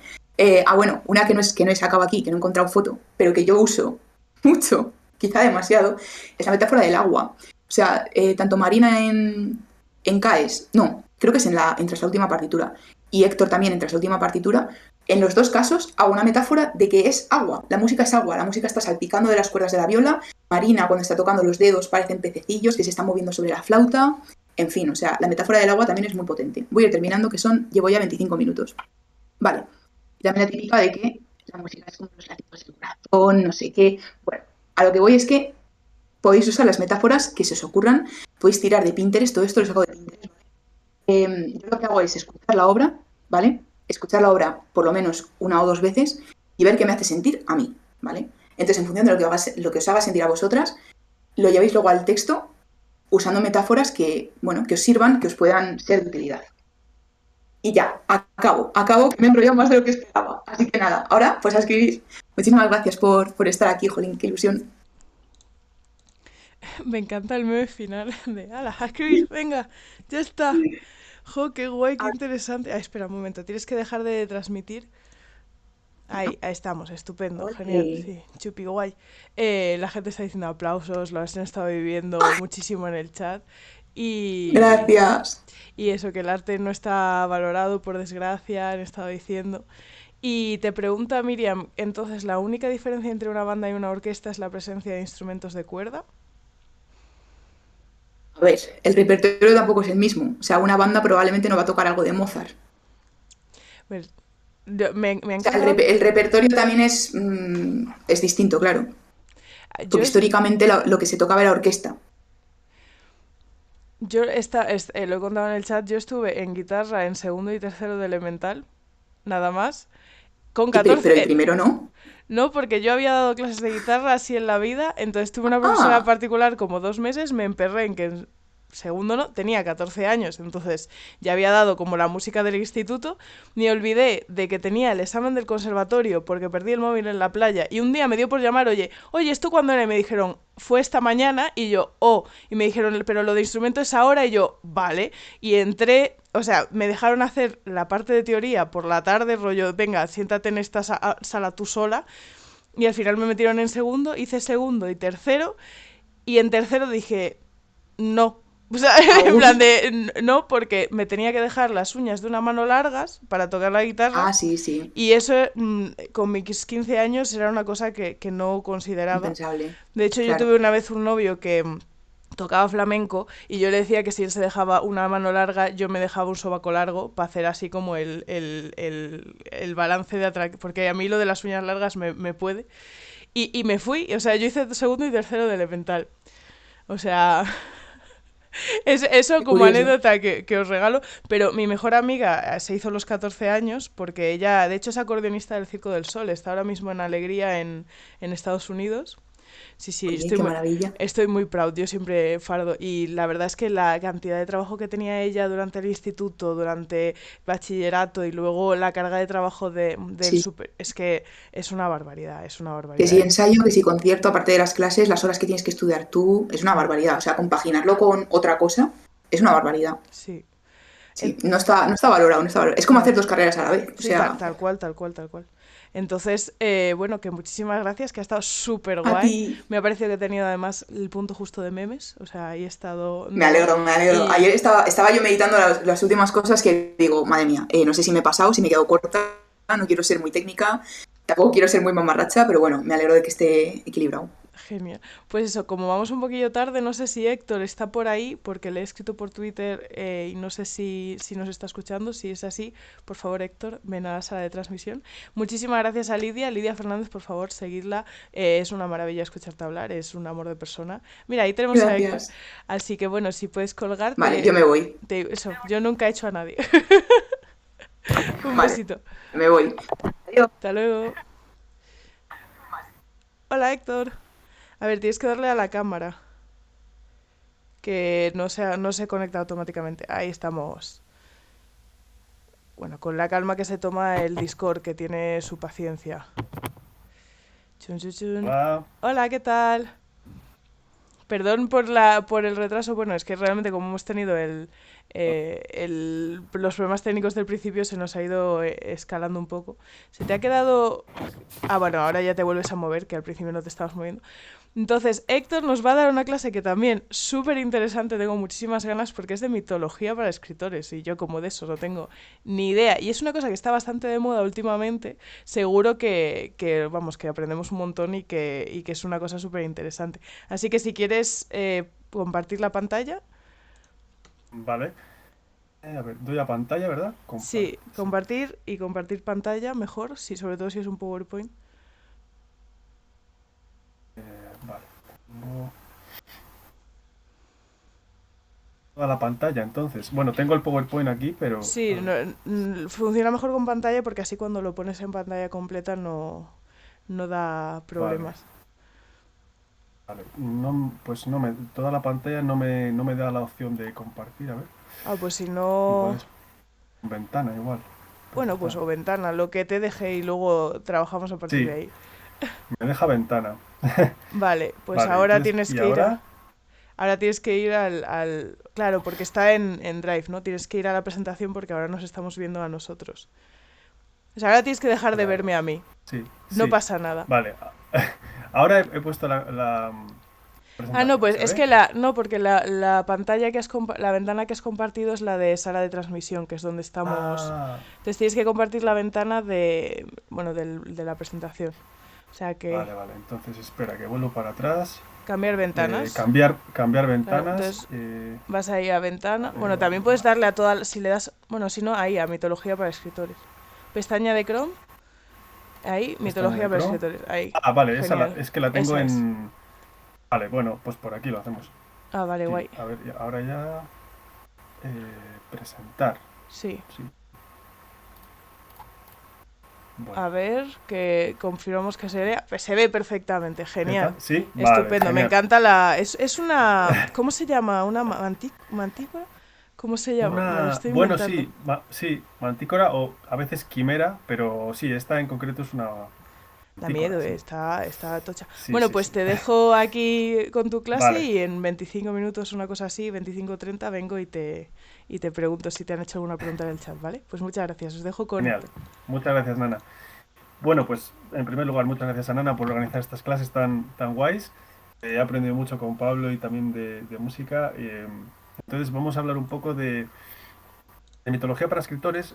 La idea de esta charla no es tanto aprender sobre mitología, sobre varias mitologías para luego escribir de ellas, sino más bien, bueno, ver las diferentes mitologías en las que nos podemos inspirar y al final y alguna bibliografía, recursos donde podemos pues documentarnos, ¿no? Para nosotros luego ampliar y al final ver si podemos crear mitología propia, o sea, si podemos escribir nuestra propia mitología, ¿vale? Esa es un poco la propuesta. Entonces, bueno, yo me presento brevemente, bueno, me llamo Héctor Bielba y soy coordinador de la Cátedra de Literatura Fantástica y Mitopoiesis. Es un proyecto de difusión de la literatura fantástica y bueno, nos gusta mucho la mitología, así que convocamos un certamen, luego os cuento un poquito más, convocamos un certamen que es eh, para escribir relatos mitológicos y sobre todo ahí damos prioridad a la creación de una mitología propia, que es lo que es la mitopoiesis. Luego os hablo un poquito más de ello. Entonces, vamos a, primero, como introducción, hablar brevemente de qué es la mitología. Bueno, normalmente todos tenemos, digamos, alguna ligera idea, ¿no? De qué es la mitología, pues el conjunto de dioses y sus historias. Pues siempre nos viene a la cabeza la mitología griega, ¿no? Pues Zeus, Hades, Poseidón, todas estas historias, Hércules, ¿no? De dioses y héroes. En este sentido, por eso pongo ahí religión, está muy relacionada con la religión. Es más, hay una teoría que dice que la mitología es, digamos, el vestigio que queda de una religión que ya no tiene culto o que ya no tiene, digamos, seguidores.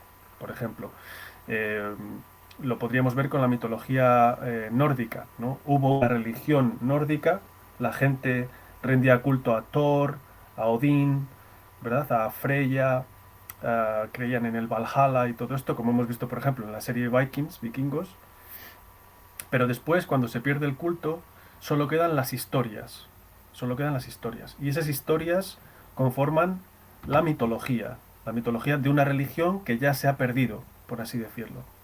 Es como, por pensar en otro ejemplo, es como si cogemos el cristianismo, ¿vale? Y ahora es una religión que tiene culto, ¿no? Existe el Vaticano, la gente va a misa, bueno, pues hay un culto a esta religión que es el cristianismo. Y conocemos todas las historias de Jesucristo, que si los milagros, que si los, no sé, las parábolas de tal, lo que hicieron los discípulos, ¿no? El Antiguo y el Nuevo Testamento. Conocemos más o menos todas estas historias. El Arca de Noé, el diluvio, Adán y Eva, pero lo seguimos, digamos, rindiendo culto como en una religión que sigue activa. Pues imaginad que dentro de 500 años pues ya no hay religión como tal, ya no hay culto, la gente ya no cree, ya no practica esa religión y lo que ha quedado es el conjunto de historias del cristianismo. Y entonces hablaríamos de una mitología cristiana. Todas esas historias seguirían formando parte del imaginario, la gente sí lo estudiaría, pero ya no rendiría un culto religioso, sino que ya se habría convertido en mitología.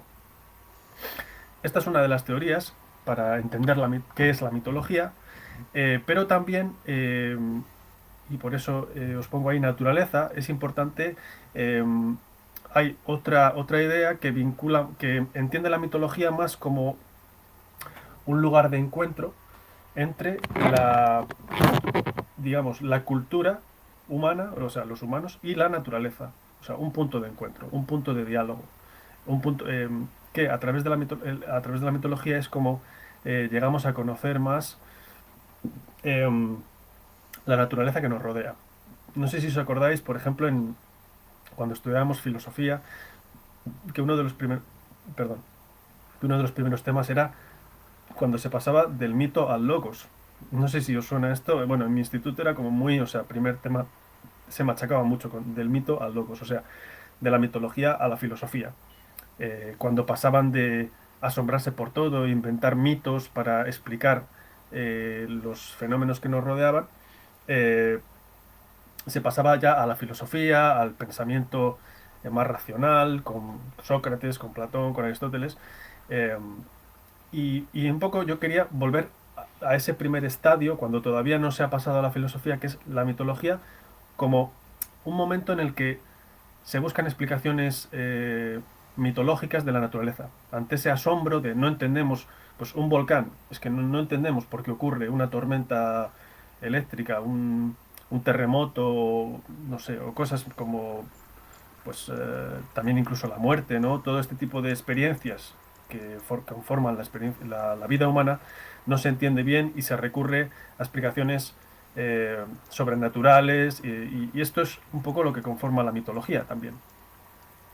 Entonces, como veis, están relacionadas tanto mm, esa concepción más religiosa como o la concepción como un espacio de diálogo entre naturaleza y ser humano.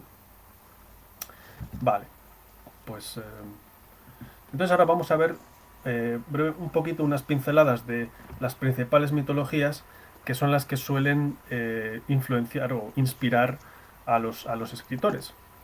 Por ejemplo, mitología egipcia. Eh, es muy curioso, en el primer certamen, el certamen del año pasado, que convocamos con la cátedra, que fue el primer certamen Mitopoiesis, pues recibimos más de 50 relatos. Yo formaba parte del jurado con otro compañero y recibimos más de 50 relatos, que muchos estaban inspirados en mitologías variadas. Y hubo uno que estaba inspirado en mitología egipcia, que estuvo muy, muy, muy chulo, aunque luego no fue seleccionado. Pero es interesante, ¿no? Que también, no sé, nosotros que estamos bastante alejados de lo que es la cultura egipcia, pues que haya esa influencia y estas historias de Isis, Osiris, Amon-Ra, la muerte de Osiris, que tuvo ahí tiene una historia tremenda, o Anubis, el dios perro, todo esto, ¿no? Pues sí que vimos ahí la influencia y creo que un recurso muy bueno para meterse en este ambiente cultural e histórico es la novela histórica Sinué el egipcio de Mika Waltari. Es una novela histórica que nos sumerge de lleno en, en el antiguo Egipto y que está muy bien como punto de partida para, digamos, hacerse con ese ambiente cultural, con la mitología, con la religión egipcia, que ahora entendemos más como mitología, para luego poder escribir historias a partir de ello. Bueno, pues pasamos a la siguiente, que es la mitología grecorromana. Mitología griega en principio y romana porque comparten muchos elementos, incluso comparten los dioses, solo que se cambia el nombre, ¿verdad? Así, por ejemplo, Zeus se convierte en Júpiter, Poseidón se convierte en Neptuno, si no me equivoco, o sea, ya sabéis esto. Ares se convierte en Marte, pero bueno, que es muy predominante, o sea, por ejemplo, en este mismo certamen, o sea, bastantes de los relatos se inspiraban en mitología grecorromana. Creo que está muy presente en nuestro imaginario porque, bueno, lo hemos mamado casi, ¿no? Porque en la educación está siempre muy presente. Eh, También la película de Disney de Hércules, ahí también ha jugado un papel importante. Y bueno, sí que hay un montón de bibliografía para poder formarse en este tema, para poder inspirarse. eh,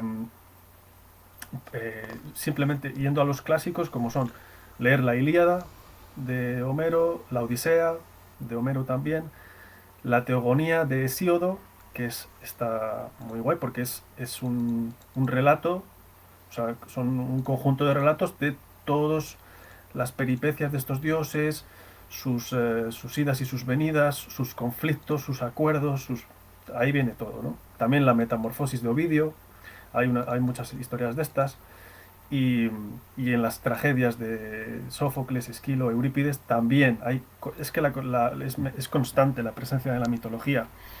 Y bueno, es una mitología politeísta, ¿no? Con un panteón muy variado de dioses que, que esto también, por ejemplo, influyó a Tolkien, porque Tolkien cuando crea su mitología en el Silmarillion, no sé no sé si os suena este libro que precede al Señor de los Anillos, al Hobbit, ¿no? Primero escribe, bueno, aunque se publicó mucho después, pero él siempre había ido formando esta mitología muy amplia que luego que lo publicó su hijo luego en el Silmarillion, y ahí él crea una mitología propia, pero bueno, hay una serie de dioses que claramente están basados en un panteón politeísta como es el de la mitología grecorromana.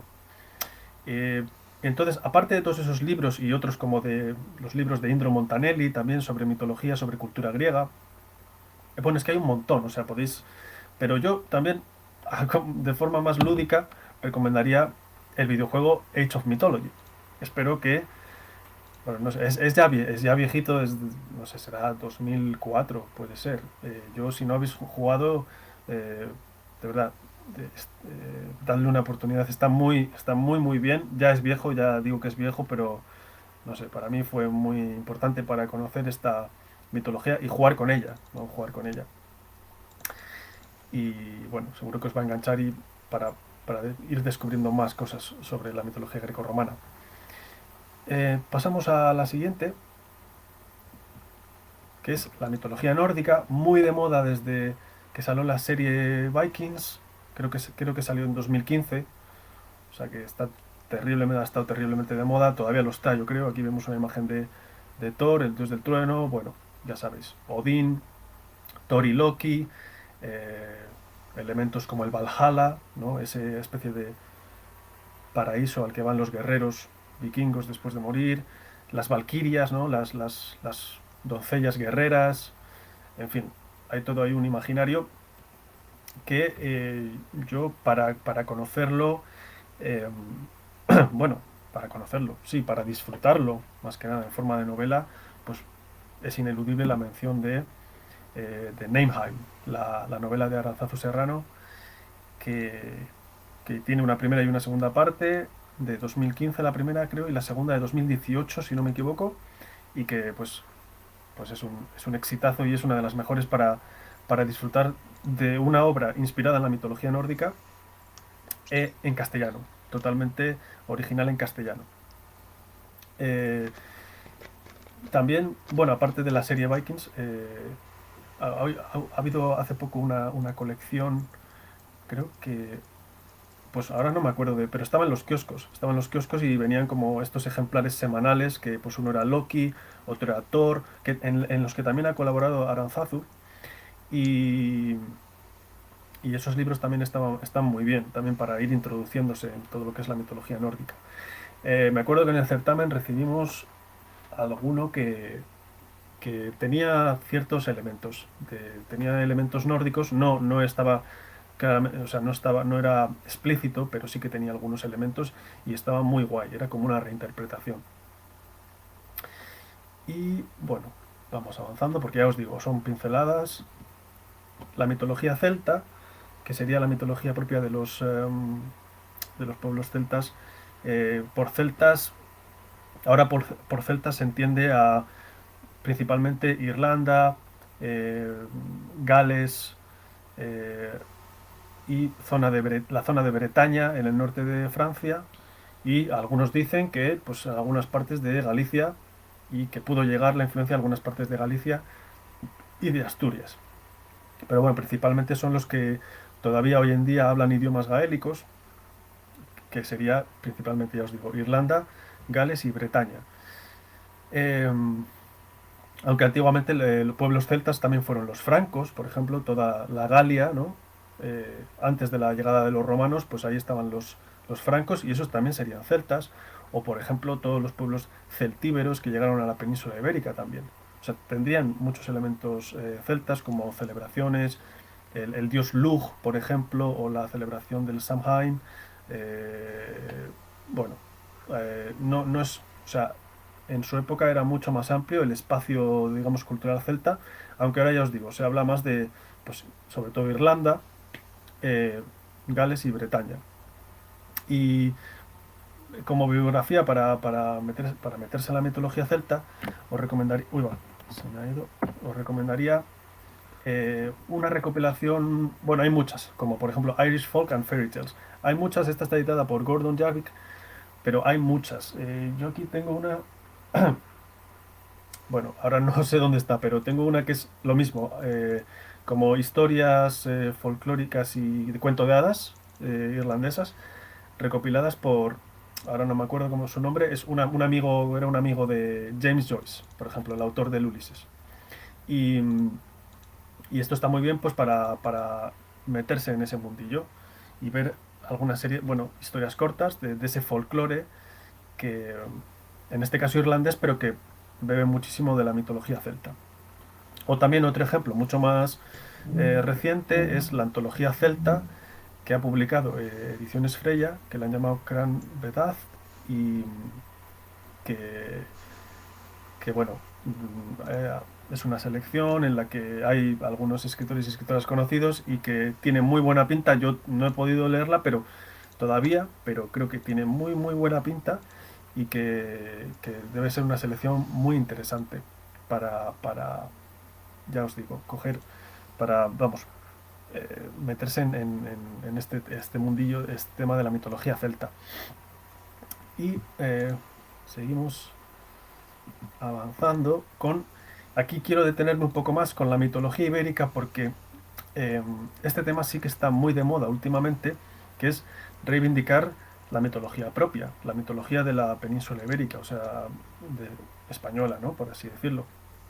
Y aquí lo que destaca son las mitologías, bueno, sí, destacan más las del norte de España, sobre todo Galicia, Asturias, Cantabria y País Vasco, con todos sus seres mitológicos. Está como un poco más estudiado, un poco más difundido, aunque ya os digo que hay un montón de seres mitológicos en toda la península, ¿no? En cada sitio, en cada lugar hay sus historias locales, su folclore. Por ejemplo, un libro muy recomendable es El Bestiario del Norte, de Pablo Gallo. Es una recopilación de seres mitológicos y animales fantásticos de Galicia, Asturias, Cantabria y País Vasco, con prólogo de Julio Caro Baroja, que es un gran folclorista de estos temas. O también podemos leer que este es El Bestiario de Tierra y Tinta, de Clara Diez. Este es un libro muy peculiar, porque lo que ha hecho Clara es recopilar un montón de historias asociadas a seres mitológicos de la península ibérica, pero además las ha plasmado en sus propias lenguas, o sea, en las propias lenguas regionales de estos relatos. Por ejemplo, los de Galicia están en gallego, los de Asturias están en asturiano, los del País Vasco están en euskera, y así sucesivamente. Y creo que hay uno también de Extremadura que está en extremeño. Bueno, entonces es muy peculiar ver los relatos con las criaturas autóctonas, pero también se han respetado los idiomas locales de esas zonas. Y de verdad es muy especial, con ilustraciones de Clara Díez que están geniales, ilustraciones en blanco y negro de todos estos seres, y vamos, se puede encontrar fácilmente en su página web. Y también en esa línea vemos el Monstruos Ibéricos, Ogros y Asustaniños Españoles, este libro de Javier Prado, que hizo un crowdfunding que ha sido muy, digamos, muy sonado, y yo participé y me ha llegado hace poco. Aquí os lo enseño. Es un buen, bueno, no tocho, pero es bastante nutrido, y sobre todo está más basado en seres mitológicos, pero de miedo, ¿no? Más terror, el terror local, folclórico, pues de eso, de seres que sean capaces que se han utilizado para asustar a los niños, y está muy bien. El Monstruos Ibéricos, yo, vamos, de lo que puedo leer, un poquito sobre todo de la zona de Cantabria, que es lo que yo más conozco, y tiene unas ilustraciones brutales. O sea, aquí, por ejemplo, por enseñaros alguna, a ver, por ejemplo, el hombre del saco. No sé si se ve ahí en cámara, a ver. Bueno. Uy, se me cae todo. Vale, desastre. Bueno, está muy bien las ilustraciones. Seguro que si seguís a Javier Prado, habéis visto su obra en Twitter. Vale. Y también de mitología ibérica, por ejemplo, cabe destacar otra pequeña obrita que ha sacado Editorial Cerbero, que es muy encomiable que editoriales como Cerbero apuesten por obras basadas en la mitología ibérica, que es esta que tengo aquí, que es La caza del último ojáncano de La Presa. Os lo enseño ahí. Es un bolsilibro muy pequeñito. Vamos, la edición es muy pequeñita, pero está muy bien. Ambientado en Cantabria a finales del siglo XIX. Dice: los bosques están llenos de criaturas fantásticas, tan fascinantes como peligrosas, y una sola persona se encarga desde hace décadas de que puedan coexistir en paz con el ser humano. Y tal, ¿no? Entonces, bueno, duendecillos del bosque, cazadores de monstruos, y la cacería de la peor criatura del norte, el último ojáncano.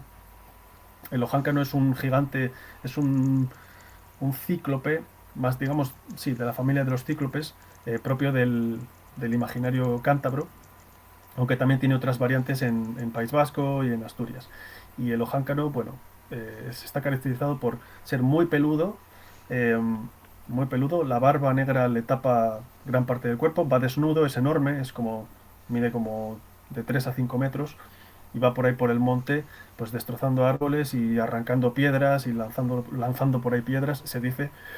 Y su único punto débil es un pelo blanco que tiene en la barba, que si se encuentra ese pelo y se arranca, pues el ojáncano muere. Es la única forma, digamos, de cargarse a un ojáncano. Por ejemplo, si hay corrimiento de tierras o aparecen grandes piedras en situaciones extrañas, siempre se dice que ha sido el ojáncano. Y bueno, y su némesis, por así decirlo, es la anjana. Es una pequeña hada, una hada benigna, bueno, bondadosa en general, que también las hay malas, pero bueno, en general es bondadosa, que es la que se enfrenta al ojáncano en defensa de las gentes y tal. Bueno, en fin, muy interesante esta obrita, y sobre todo todas estas iniciativas para revalorizar la mitología ibérica, y de la que muchos autores y escritores se pueden inspirar para crear sus propias historias. Y ahora vamos a pasar a... Vale, aquí ya me estoy acercando al final de la charla, de la clase, que es escribir mitología. O sea, podemos escribir mitología propia en este sentido, porque claro, podemos hacer retellings de todas estas mitologías que hemos visto anteriormente.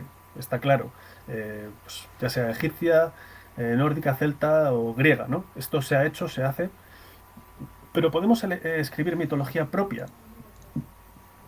A ver si con nada, 3 claves, podemos, digamos, explorar este terreno y a ver si de aquí alguien se anima, pues, a escribir mitología propia, como por ejemplo hizo con matices, pero Tolkien sí que fue capaz de hacer esto, o también Ursula K. Le Guin fueron capaces de escribir mitología propia, o incluso Laura Gallego. Laura Gallego en Memorias de Idún, en el tercer libro que se llama Panteón, ahí creó todo un panteón justamente de dioses, ¿no? Y es crear mitología propia, que puede estar influida más o menos por mitologías que ya conocemos, pero sí que hay ese intento por que sea genuino, original. ¿Y cómo lo podemos conseguir? Pues ahí el primer punto que os pongo, espera, perdón. Bueno, esto es, entonces, perdón, antes de ir a los puntos, el, el proceso de crear mitología propia se llama mitopoiesis, que es, ahí está en inglés, mitopoeia, bueno, también se dice mitopoeia o mitopoiesis, o sea, mito, y poiesis es creación en griego, o sea, creación de mitos, la creación de mitos propios, eso es la mitopoiesis, que también da nombre a un poema de Tolkien y da nombre a la cátedra también de la que formo parte. Entonces, es posible esto de la mitopoiesis, o sea, crear mitología propia. Pues el primer punto que os quiero compartir ahí es nombres. Si los nombres son muy importantes. Bueno, aquí somos escritores y conocemos el poder de la palabra, y el poder del nombre es muy importante. Si somos capaces de crear nombres originales, que no se parezcan tampoco, no se parezcan a nada de lo que ya conocemos, pues ahí será un primer paso para crear personajes originales, genuinos, alejados de lo que ya conocemos.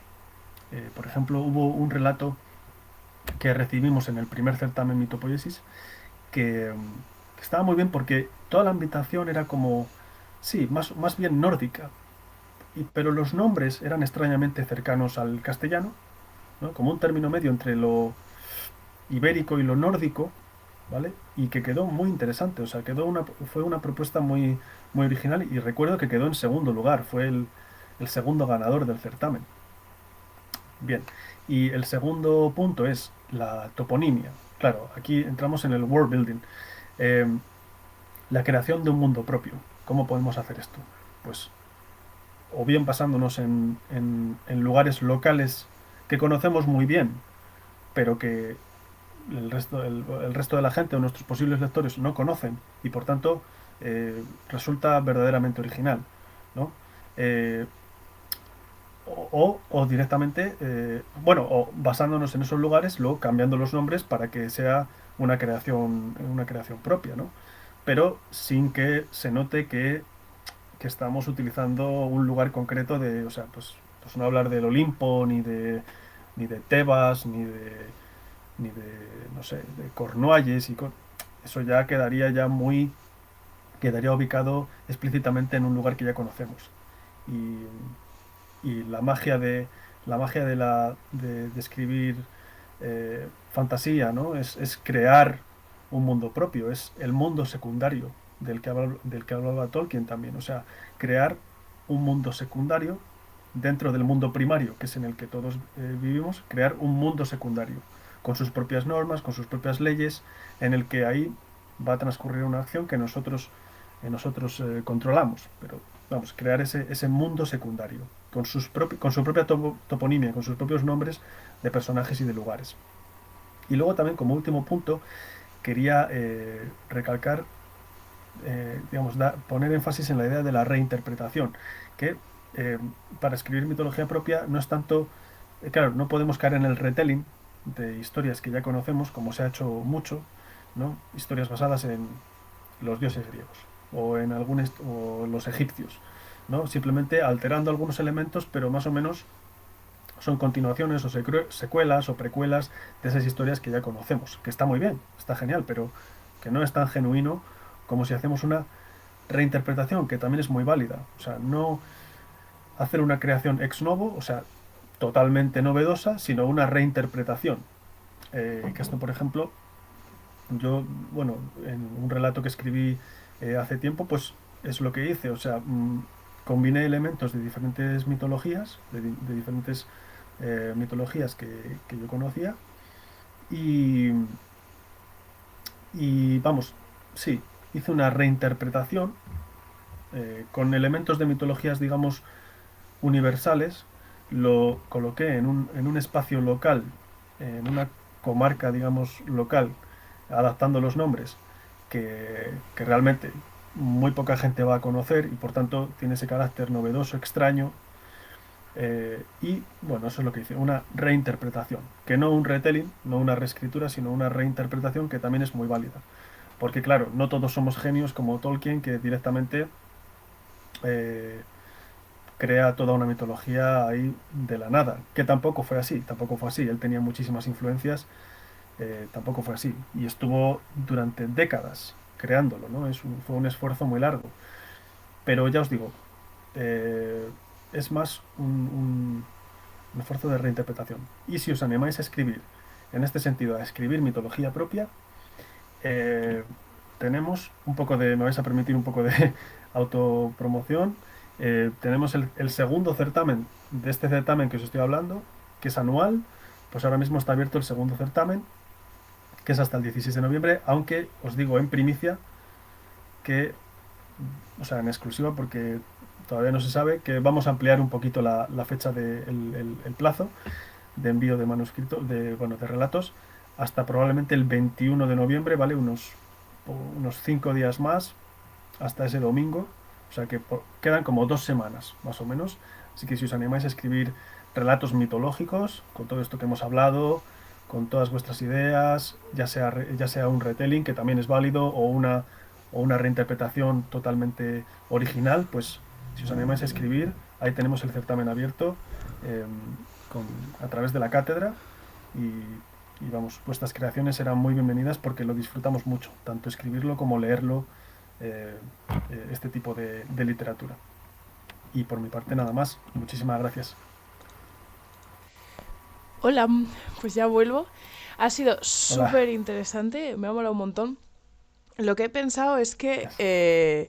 además estas clases y el hecho de que vengáis aquí y nos habláis de vuestras temáticas, he estado pensando, jo, qué guay, estoy descubriendo gente muy chachi, ¿sabes? En plan, porque a ti no te tenía muy ubicado, no sabía muy bien, bueno, pues no habíamos interactuado mucho ni nada y la verdad es que ahora pues me Mm. quedo con ganas. Me parece que tienes una voz muy chula para clases, no sé si das clases en sí normalmente, pero que se nota que se te da bien.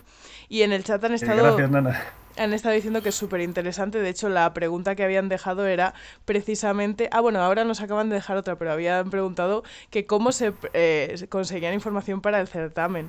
Y yo he estado Mm. siendo la persona menos madura del mundo diciendo que para mí mi topoyesis es muy difícil. En la parte de poca madurez que tengo, escuchar eso y no hacer jijiji, ha dicho. Bueno, entonces tenemos una pregunta de Useless Void que dice ¿hasta qué punto la religión y la cultura se entrelazan? Por ejemplo, en el antiguo Egipto hacían su vida diaria por y para los dioses, pero por otro lado, de la mitología cristiana, ángeles, demonios, etcétera, apenas trasciende nada a la cultura general. Puede que sea porque es una religión y viva a día de hoy mientras que las otras murieron y solo quedó su mitología sin el culto, pero esa es mi teoría. O sea, la pregunta es hasta qué punto la religión y la cultura se entrelazan. Mm. Claro.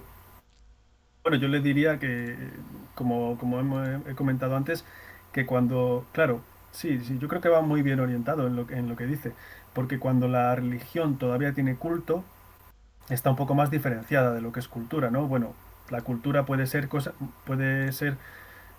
algo más grande que la religión. La religión está dentro de una cultura, ¿no? Bueno, está una cultura y dentro está este culto a esta religión que tiene mucho peso, pero bueno, está separado.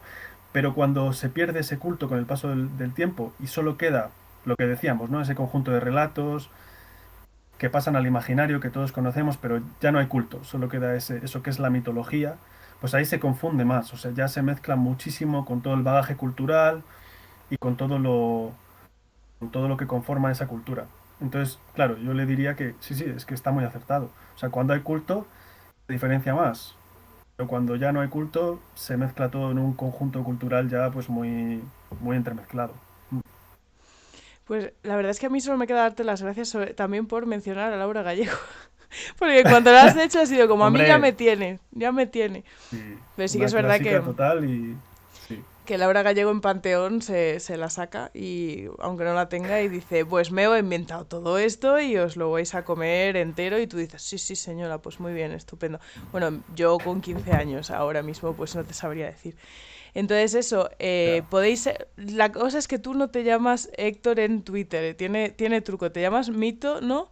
Sí, Mito mito poético, Poético. O sea que si queréis seguirle justamente. y hacerle más preguntas, podéis seguir a Mito Poético en Twitter y bueno, supongo que no te importará que te vengan a preguntar sobre el certamen o No, sobre mitología. por supuesto, por supuesto. Entonces eso, que muchísimas gracias, ha Ahí estado está. súper guay y te voy a invitar amablemente a colgar la llamada Vale, muchas gracias, Ana. y que tengas Un un día saludo a estupendo.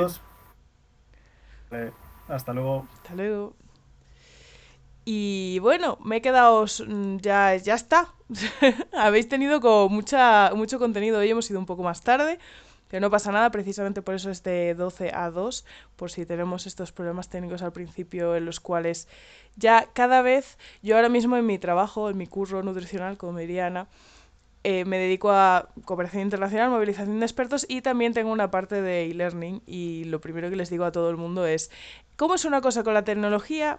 Hacer una prueba antes, porque si ya haciendo la prueba vais a tener alguna movida, no os podéis ni imaginar la de las movidas que vas a tener, pero simplemente porque al ordenador le dé por putearte, básicamente. O sea que no sé qué os ha parecido, no sé si, como siempre, aquí dejo como 5 minutos para que me contéis un poco qué opináis, si hay alguna clase que os gustaría tener, entonces yo intento buscar a alguien que os pueda dar esa clase, si hay algo que echáis de menos un poco del formato o si vosotras mismas queréis dar alguna clase os podéis poner en contacto conmigo. Yo por ahora estoy acechando a gente en plan, hola, pero por ejemplo Héctor, que lo acabáis de ver, él se puso en contacto conmigo y me dijo, oye, yo creo que puedo dar una sesión de mitología para escritores, me pareció un tema súper interesante, mito poético que yo le he seguido hace poquito, efectivamente. Y aquí está, o sea que esto va a ser, pues os lo recuerdo, el primer domingo de cada mes, pero justo el siguiente en diciembre, no va a ser el primer domingo, sino el segundo, porque como el primer domingo es puente, pues el segundo vamos un poco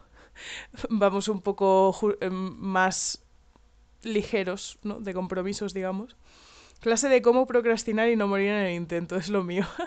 Oye, pero que al final parece una tontería, pero procrastinar y ser capaz de darte un poco de cancha como escritor o escritora es una cosa importante. O sea, decir, oye, no tengo por qué escribir todos los días.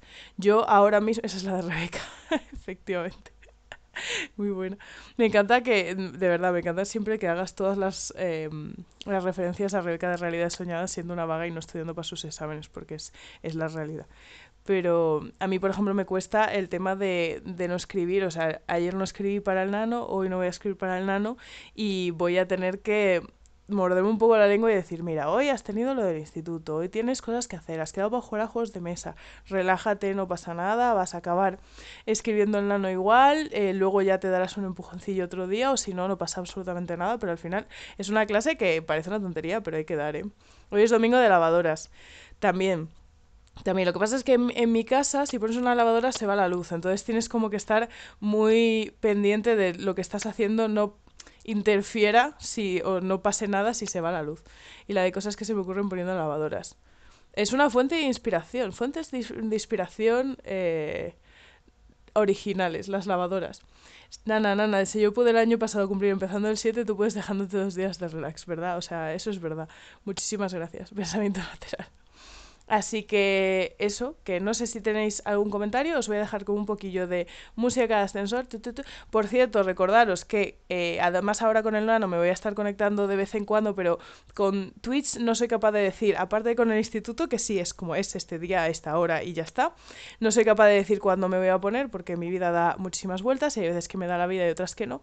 Pero sí que es verdad que con el nano me estoy obligando a escribir más para seguir el nano precisamente, entonces hay muchas noches que me conecto. Si seguís el canal, que seguir sí que es completamente gratuito, es darle al botón del corazón y ya está, os avisa, en plan, Nana está en directo. Entonces tú igual en ese momento también estás escribiendo y dices, oye, pues me meto en el directo aquí a ver qué está haciendo y nos motivamos ahí mutuamente. Y veis mis gatas, que normalmente lo que hacen es cuando ven una pantalla, aquí no están, por eso no están ahí, pero normalmente veis un culo de gato, normalmente. 2 culos de gatas es lo que se ve.